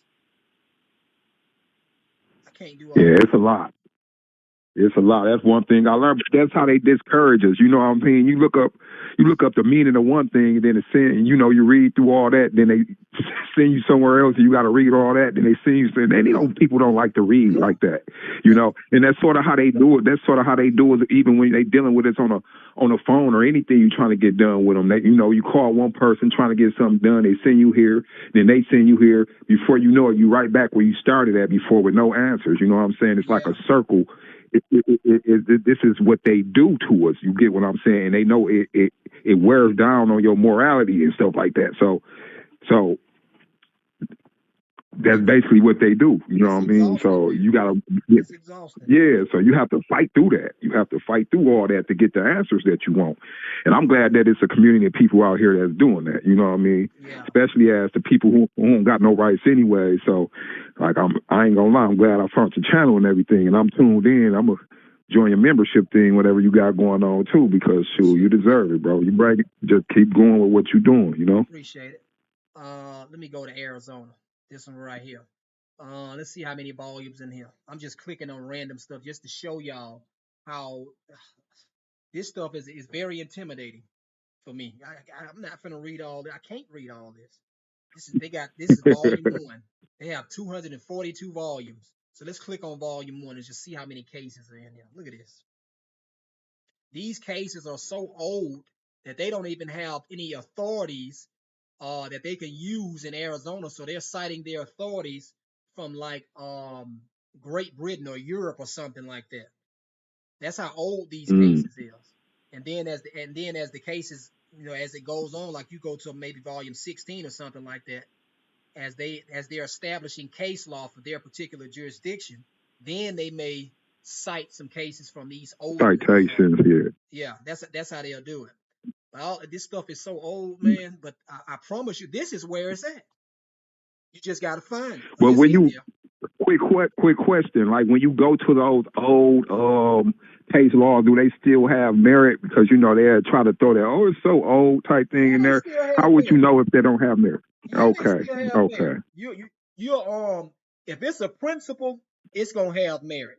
Like I found a case okay, in Alabama when they were saying like when you appeal a case um from an inferior court to a superior court, the inferior court where you took the appeal from loses jurisdiction. And that case is from I don't know how old that case is, but they essentially said well one of the reasons was two courts cannot be exercising jurisdiction over the same case. Something to that okay. effect. That case is I don't know how old that case is, but it's still relevant to this day. I don't care if So it's that's how old. it would. It doesn't Oh, matter so it if it's don't. old. This is where they get all of their authority from. This is how like for example, in regards to the right to self-government. They tried to stop people. They tried to infringe on the people's right to self-government in the 1800s, but they couldn't do that. Wow. Yeah, because they told them that's unlawful. You can't do that. They have a fundamental right to govern themselves or to elect people to govern them how they want to be, how they want to be governed. You know what I'm saying? They tried to do that in the 1800s. So that's why today you vote. You have a right to vote locally over who you want to be the judge and the prosecutor and the mayor and all that stuff. You see what I'm saying? And another thing that I was learning about that I hear that people was getting some sort of remedy from was, I want to say the bill of exchange, like they've been endorsing their obligations under child support, and like taking it and endorsing it, and getting rid of child support through endorsement. So I think that's another avenue that people should look at. I don't really study it. I can't say if that's if it's true or not because I don't really study it, so I can't say if it has merit or not. I can tell you that generally speaking, almost all of this stuff is commercial in nature. All of it. Yeah, like commercial in nature. Like I haven't read nothing yet that wasn't commercial in nature in some type of way. And it was a law that said, or a citation, or it was a case law that said that child support is no more than interstate contracts. Yeah, it is. So so if it's just or intrastate, they talking about commerce. Yeah, commerce, exactly. And the judge ruled that that's what child support was. With that being said, then it falls under, it's just like any other contract that you can endorse. So I don't see why you can't do it. And I know, like I say, I ain't too cultured in that neither. Like I've been reading and finding out things and be like, oh, it is true, but I don't think I got it all the way down. But I think that's a way to go too with people. Because I didn't know that we supposed to be endorsing bills and everything else from the get-go, or when you just read the bill of exchange. And unlimited, I want y'all to listen to me, man, because there is no money. Ain't no money. It is no money. There you go. So they have to give us a way to pay. What I mean by that is there is no gold and silver. That's how you know that they are not operating inside the republic. They're not. What they are doing is they are dealing in negotiable instruments. A check is a negotiable There you instrument. go. A money order is a negotiable instrument. A bill of exchange is a negotiable instrument. Federal Reserve notes is a negotiable instrument. They are dealing in negotiable instruments, aka commercial paper. So once they start dealing in commercial paper, they are no longer acting as a government. They're no different than a private citizen because anything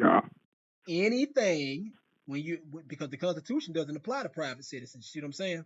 But anything in all private transactions can be used as a medium of exchange. And whenever the people wake up and figure that out, it's a wrap. Because if I'm telling you anything, it can be a gallon of dirt. It can be a bucket of leaves, a glass of water, a rubber band. Anything can be used as money anything can be used as a medium of exchange. Ain't no money. So you have unlimited credit. But that's only, what I read. But that's only conditioned upon somebody willing to accept your unlimited credit. Mm-hmm. You know what I'm saying? But if you're doing from what I read, if you're doing business with these instruments, then you have to, because if it's not, because if you can't pay in negotiable instruments and there's no money, then what else can I pay with? Because you're really supposed to pay with interest. You get what I'm saying? Bills can only be paid with interest. You can't. Yes, you got. There you go. Yeah. He who seeks equity must do equity, and he who comes into equity must do so with clean hands. You cannot violate. That's a maximum, and the maximums. You cannot maximums of law. Yeah. You cannot violate any principles of equity and expect equity. You can't do that. You got it, man. You got to be on point. And equity applies to common law, admiralty, maritime, and anything. It applies to all four. Common law, yeah. It applies to all of the jurisdictions. Obviously, equity. Anyway, but it applies So to that's all what. So industries, that's why I was saying earlier. That's why when I was saying earlier that is commercial in nature because they dealing in negotiable instruments, Yeah, that's which what they meaning do. that it can be negotiated. Yeah. Yeah, that could be negotiated. You can get your child support and negotiate that and turn it to a bill for change and write that off You probably because can. the birth. Yeah, I You don't see. I probably don't. can. Well, I ain't gonna say. I was just I don't know. I don't be like throwing other people's name out like other podcasts on other No, you people's good. I don't podcasts care, type man. thing. You good. But, but yeah, I listen to Yusuf L and a few other guys like Mansa Mahata, and they be more on that tip. They deal with the negotiable instruments in the private and the public side and how to Yeah. deal with these people and stay in the private, and I like to say that these people are credible. You know what I mean? Like I say, I I don't know listen to Yusuf a lot too. myself. I don't know who the other guy is, but I listen to Yusuf a lot too. Yeah, Yusuf even shout you out. You know what I'm saying? So yeah, he know about you too. So yeah, like so these are negotiable because just them saying it's interstate.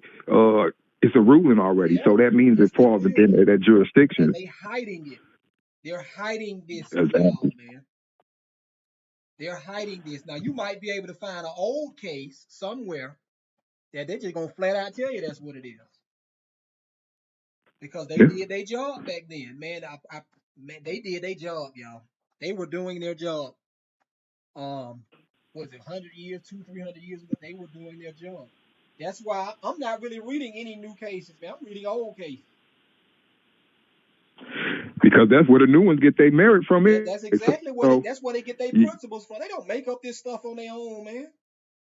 They got this from yeah, people. They got this from people who were actually really intelligent, in my opinion, because they didn't really have the resources back then that they have now. They yeah, they was coming sorcerers. up with this off the tip, off the Yeah, they brain. had they Yeah, had they got these opinions and principles from men who really had to study this stuff. These men probably sat at home all day reading, or in the office but all day reading. from what I read back in the day, they used to just go to they used to meet up just to have these type of debates. Like there was something to do, like how people just, go watch TV. Like they met up to have these debates. They said that the normal person back then knew so much about law. This is just what they talked about. Yeah, You know what I'm saying? yeah. You got to know your rights, man. You got to know your rights. I think what I'm gonna do is maybe do a class. I don't know, and just host it. I guess for members of the YouTube channel, or maybe do it on Zoom or something like that, and just teach people how to draft paperwork. Because all this stuff is easy. All of it is Man, easy. and that right there, that'll be a big thing. Cause like I say, I'm fairly new to it. Like I done dibbled and dabbled in law just because I was, in my younger years, I done got into trouble and I was smart enough to go read. Yeah, So it was always there, but this pushed me all the way into it. But when it came time to file the paperwork and stuff, it was almost impossible to really just find the right, you know what I mean? Just yeah, man. a You easy can way. go down to your local law library right now and pick up your Corpus Juris Secundum Pleadings and Practice Form book and open it, and they're gonna show you the format how all this stuff is supposed to look. These people not smarter than you, fam. They not Yeah, smarter than you, fam. Now they do read a lot. They they, know more than you, but that's because you yeah. don't know what your rights are. This is something new for you. You know what I'm saying? They not, man. Look, don't give these people that much. I I read a lot of paperwork from time to time from attorneys. They lose cases too. They file shotgun pleadings too. They take cases I in. mean, if you think Go ahead. look, if you think about it, if they got a 98% conviction rate, that means that they fucking only winning 2%. They losing 98% of the time, so they not that smart. You get what I'm saying? No, they And the thing is, they learning out of these brochures and stuff. that too. I mean, that's a strong possibility. But what I was gonna say is, these people will take cases knowing that they can't win. They just take your money. They will file meritless arguments intentionally in court, knowing that you're gonna lose. They do all this stuff, man. But they wanna Yeah. shine the light on you when you do it and make it seem like you crazy. You don't know what you're talking about. You're a sovereign citizen when you're on the side of the road telling the police officer you don't consent to being arrested. You can consent to being arrested. You can Yeah, they not try to act consent like to that's being not what it arrested. say. If they don't have any lawful purpose for arresting you, then they can't arrest you. So why are you man? Yeah. This stuff is just you can consent to But bullshit like you information. say, it all stems from the money. They don't want people to know that they can know the law themselves because they need you to pay the lawyer. And then what the lawyer gonna do? He gonna come in and make sure you don't ask or nobody asks the right questions. It's about protecting the image in the public. Yeah, That's why I you agree with always that. have to go. There Yeah, was you always got to go at them privately. If you're going to get some type of remedy, it's going to be private. They're not going to put it on case law. They're going to no, they're settle not out in gonna some do that, type of man. different way. They're Yeah. never going to. They're not finna adjudicate nothing that controversy on the public record for everybody to see. They're not finna do that, man. You crazy? Yeah. They are not finna Yeah, they adjudicate. not. They not. Well, now they're not. Especially not doing this here. Back then, they probably would, but now they're not finna do that. They're not finna tell you that you don't need a driver's license unless you're engaged in some form of interstate or interstate commerce. They're not finna do That's that because because they don't. That's because now they in these positions where they're signing these personal contracts and they're getting kickback off of it. So why would they stop their own money? yeah, that too. They all I'm of the opinion that they pretty much all private contractors, and I think all of these people have a pecuniary interest. Not all of them, but some of the so-called judges, I think they have a pecuniary interest in sending you to jail. I think they get paid off everybody they send to jail. They send to jail. Oh And yeah, they got a bond. They put a bond on you. You get a you if you go ask for the bid bond and stuff like that, they look at you with they buck their eye because they put a bond on you, and then that bond has value. So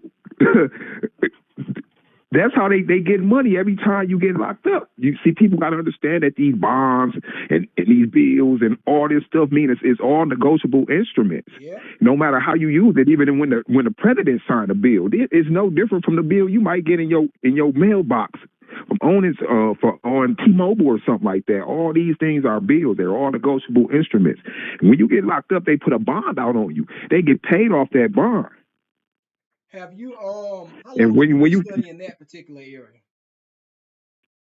Me, Yeah. I want to say probably like 2 to 3 months. It ain't even been that long. Okay, okay. Have you had any well, you're probably not gonna see anything like that on the public. 9 times out of 10, you're not gonna see anything like that on the public record. They're hiding that stuff. Well, you could go read about the bid bond though.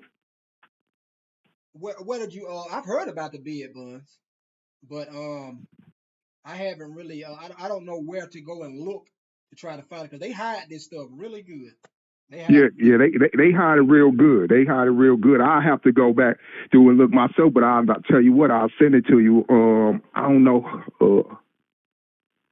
This number right here, is this like a number that you can receive like text messages or whatever or No, stuff like not that? this number. This is a Blog Talk Radio number right here. What Okay, time is it? okay. Man, it's been like 4 hours. Good God, I need to get up off here. Ugh. Yeah, I've been listening to you all while I've been cleaning up. I said, let me get on here and say something, man. I mess with my dog. I mess with cuz. I appreciate it, But man. I really do. for Uh, for sure. But I do want to if you got, I don't know if you want to put it out there, but I do want to be able to send you some documentation and probably even build with you or whatever. So you can send if it that to can my be email. okay, I'll put okay, my email in the chat right quick. okay. I got a headache. I'm gonna get off here. Is that right? No, I didn't even spell it right. All right, that's the email. I put it in the chat. Let's go back. Okay. Um, but y'all look, if y'all need to read these old cases. That's what y'all need to do. So if you in, what is this? This is Wyoming. Click on Wyoming. Go up what we got. Wyoming right here. The oldest case starts at 1870 and it goes all the way up to 1959. This right here will be the Wyoming Supreme Court right here. You would click that. You'll see all of these volumes right. It's 80 volumes. Click on the first case. Sometimes the first cases are extremely short. Let me see if it'll do it. give me the whole volume. I won't give me the whole volume. All right, because sometimes you can click on it to give you the whole volume. So let me click on this case and see what it's about. Evidence verdict. What is this? Volume 1, page 17. Supreme Court of Wyoming. The 925 words, character count 5,254. We're going to PDF it. When you click on PDF, you can save it. Right here, this is how I save mine or whatever. The Supreme Court of the Wyoming Territory. So I'm assuming this is before it was a state within the Union. But they're calling it a territory. Yeah, they use the territory. Yeah, that's what they're calling it, a territory. I'm not even sure what this is about. Let me see. The evidence was insufficient to prove any contract was made between Hogan and the defendant in error and cited Angel and Ames Court, blah, blah, blah. Let's see what they're going to cite. Okay, they're citing other cases from other jurisdictions to support why they're saying what they're saying, which is what they do when they typically hold like this. But this is where the good stuff at, y'all. This is where it's at. It's in the old cases. You just got to find it. Now, this works like a search engine, too. So let me show y'all what I mean by it works like a search engine. Let me see if I still got the screen share on. Yeah, I do. Okay. This works like a search engine. So what you want to know? Let me type in parents betrayal. I don't even know if I spelled that right. No, you probably didn't. Let me see. That might be right. I think I spelled that right. Let me see. We're going to see. All right. Parents betrayal. Okay, I got that right. So parents betrayal. What jurisdiction?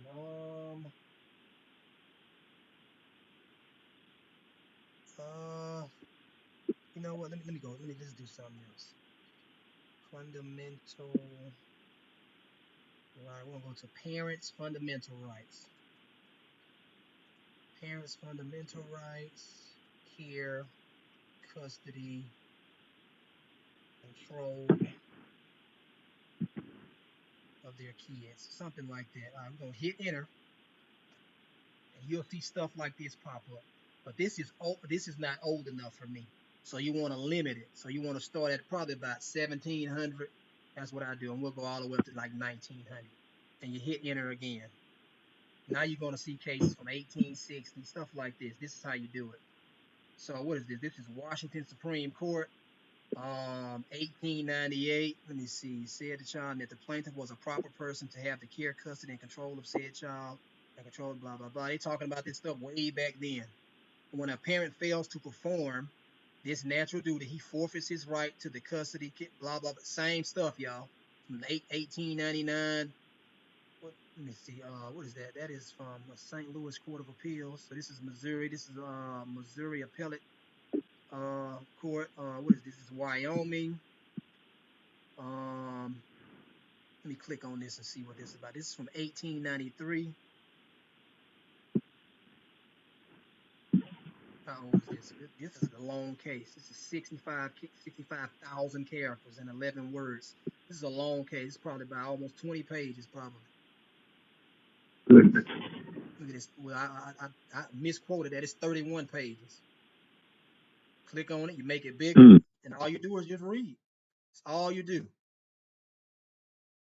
Yeah, I'm gonna get on that tonight, man. I'm glad you dropped that website right there, because yeah, it is hard to find it all, especially if you don't know no website that do it.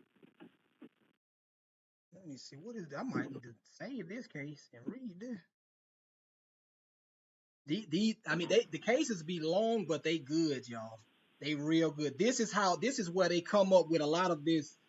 Their divorce proceedings. Anything that is derived from the common law, which is judge-made law, what they will do is they will bring it from common law jurisdiction into their jurisdiction by adopting it into their code. That's what they're doing. They've been doing that for an extremely long time. The legislature is not as smart as people think they are. The so-called judges of the judiciary, those are these are some of the most intelligent men in this particular field that I have ever known. But That's yeah, like you said, the judges of the judiciary, though, you want yeah, to get your case in that third circuit or yeah, something like that. yeah. You know, That's where what. they take the oath, to uphold the Constitution. See, some of them administrative judges, they be just lawyers that never took an oath. They like the guy who signed my order, Anthony Yeah. McDowell. I looked him up. He was like the director of child support. That wasn't a judicial signature. So what's going on is you're dealing with a territorial government. That's what you're dealing with. It's all over the place because a political subdivision is a territory. A municipal Yeah. corporation is a political subdivision. Mm.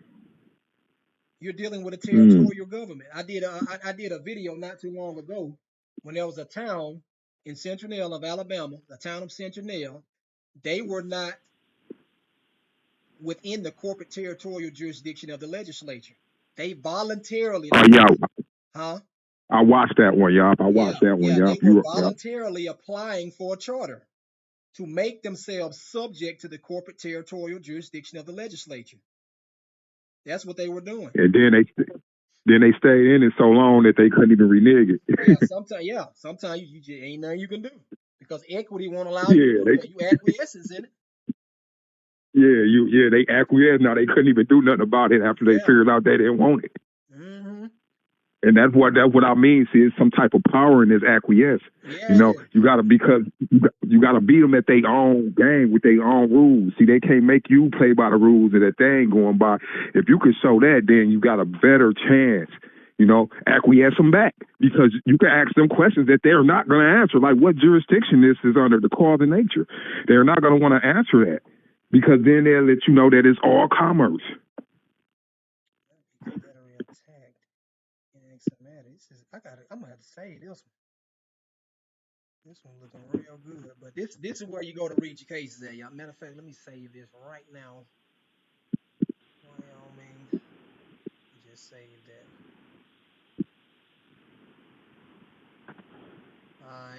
I think I've been on here for too long. I gotta hit Yeah, it. I got to get to this Myers before it closed too. So, man, like I say, man, big ups to you, man. Yeah, you gonna get way bigger. Just give it some time, bro. I appreciate it, man. I really do. Y'all take care, man. I'm gonna go ahead and get off here. I got a headache, y'all. I'm tired and I'm For hungry. sure, 100. All right, man. All Appreciate it. right, no problem. Take it easy. All right. How do we find the membership? Give me a second, Timothy. I'm gonna show you. Since I got the screen share on, so let me show y'all where y'all can go and sign up. Hold on. AC said that's how my case is. I got copies of my case, and they crossed out judge and either rubber stamped it or signed by someone else. That's crazy, right there, man. That's crazy. Um, let me show y'all where you can go and register for the membership. It's 99 cents. I would really appreciate it if y'all signed up. So go to the community set, the home section of my YouTube channel. See where it says join, hit join, and you can sign up for one of these right here. I'm only asking that you do $1, you know what I'm saying? Because I know some people they just don't have it. If you have it, then go ahead. If you don't, then just do $1. This allows me to, like, if I was making enough, this would allow me to come on and do this more often than I have been, y'all. But I just have to focus on other things outside in my private life to where I just can't come on here and do it like I want to.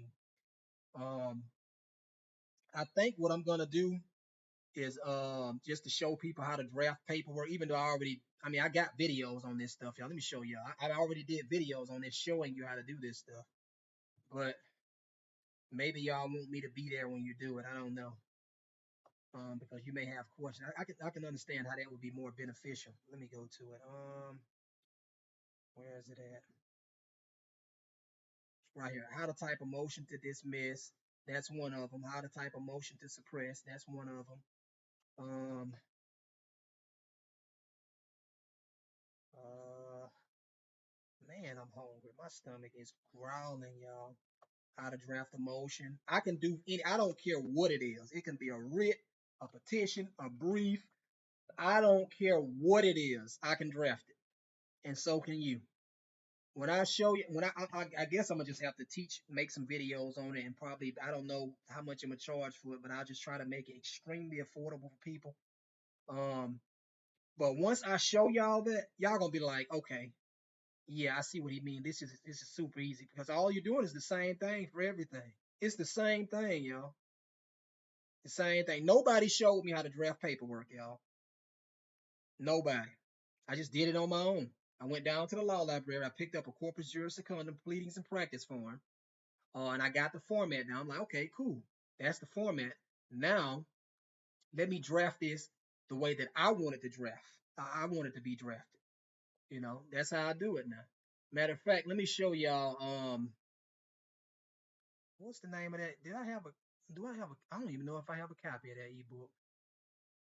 I think it's in my email. Let me show y'all in my email right quick. I'm gonna save this because I think these are some good cases right there. So let me show y'all this and then I'm gonna get on up out of here. I'm tired, y'all. Not that.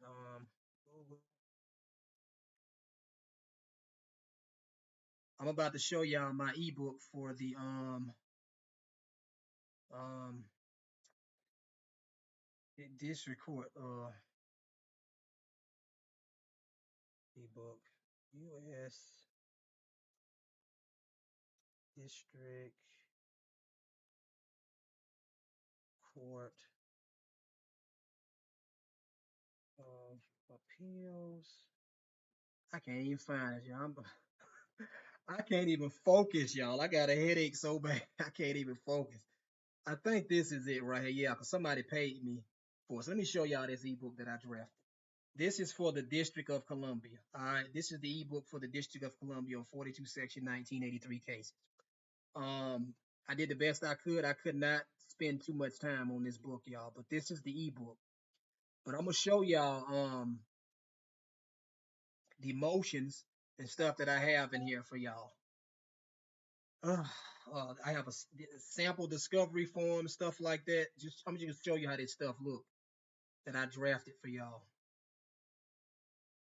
If you're in the District of Columbia and you want a copy of this ebook, you can send me $20 and I'll email you this PDF format for it because I don't like the way the other format looks.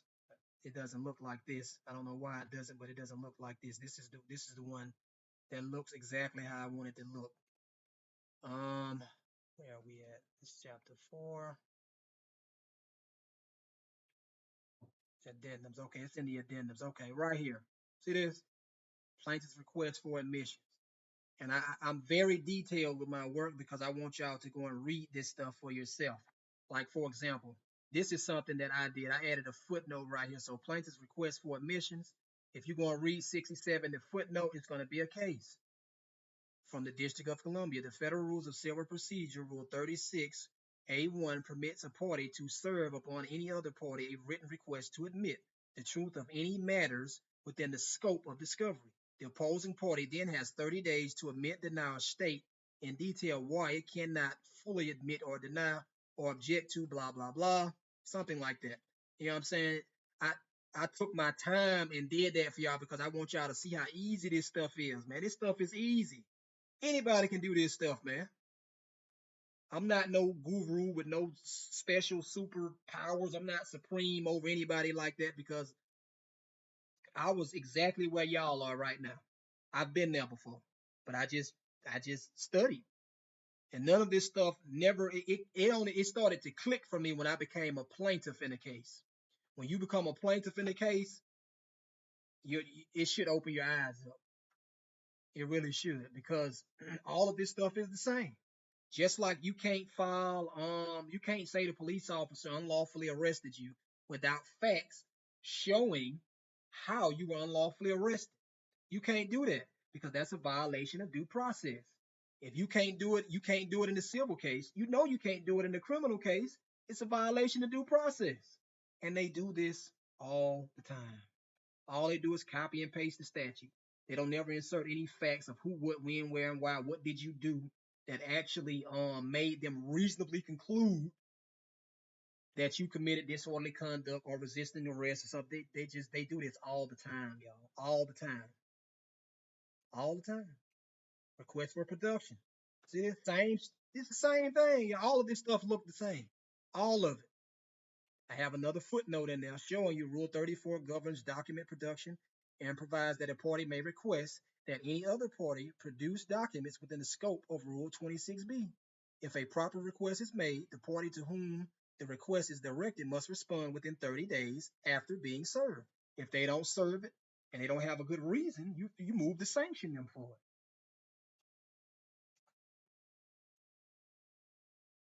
Interrogatories, these are just sample forms, like all of this stuff, man.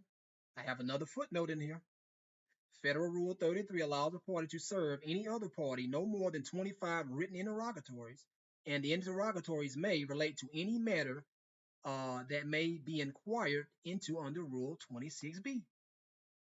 Rule 26B limits discovery. That's why it's always cited.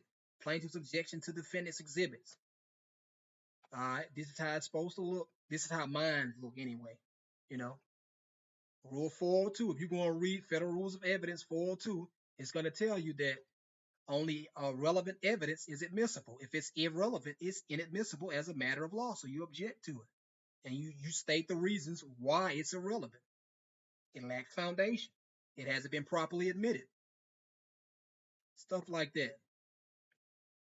Initial disclosures. I had somebody ask me about that. So this right here, initial disclosures. This is how it's supposed to look. This is how my stuff looks.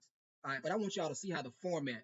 See, all of that stuff is the same, man. It's all the same thing, y'all. You're just bringing it under a different rule of the Federal Rules of Civil Procedure. Now, when you make your objections, you object under the Federal Rules of Evidence, right here, Federal Rules of Evidence, all right? The Federal Rules of Evidence governs all the admissibility, generally governs the admissibility of evidence in all federal courts, generally speaking. What else we got? I have a sample complaint in here for y'all and everything. Motion for leave of court. I have that in here.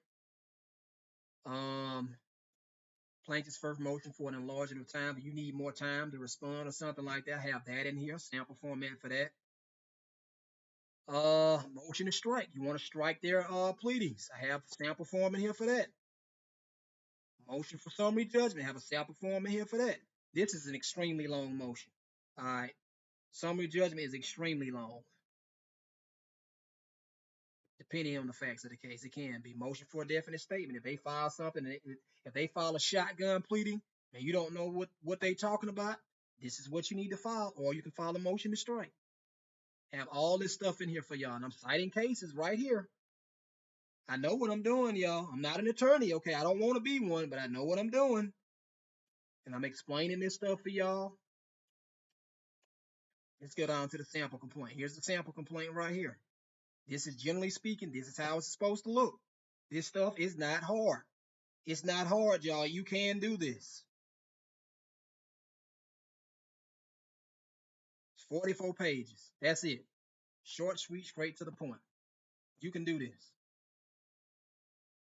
All right. My stomach is growling, y'all. I am hungry.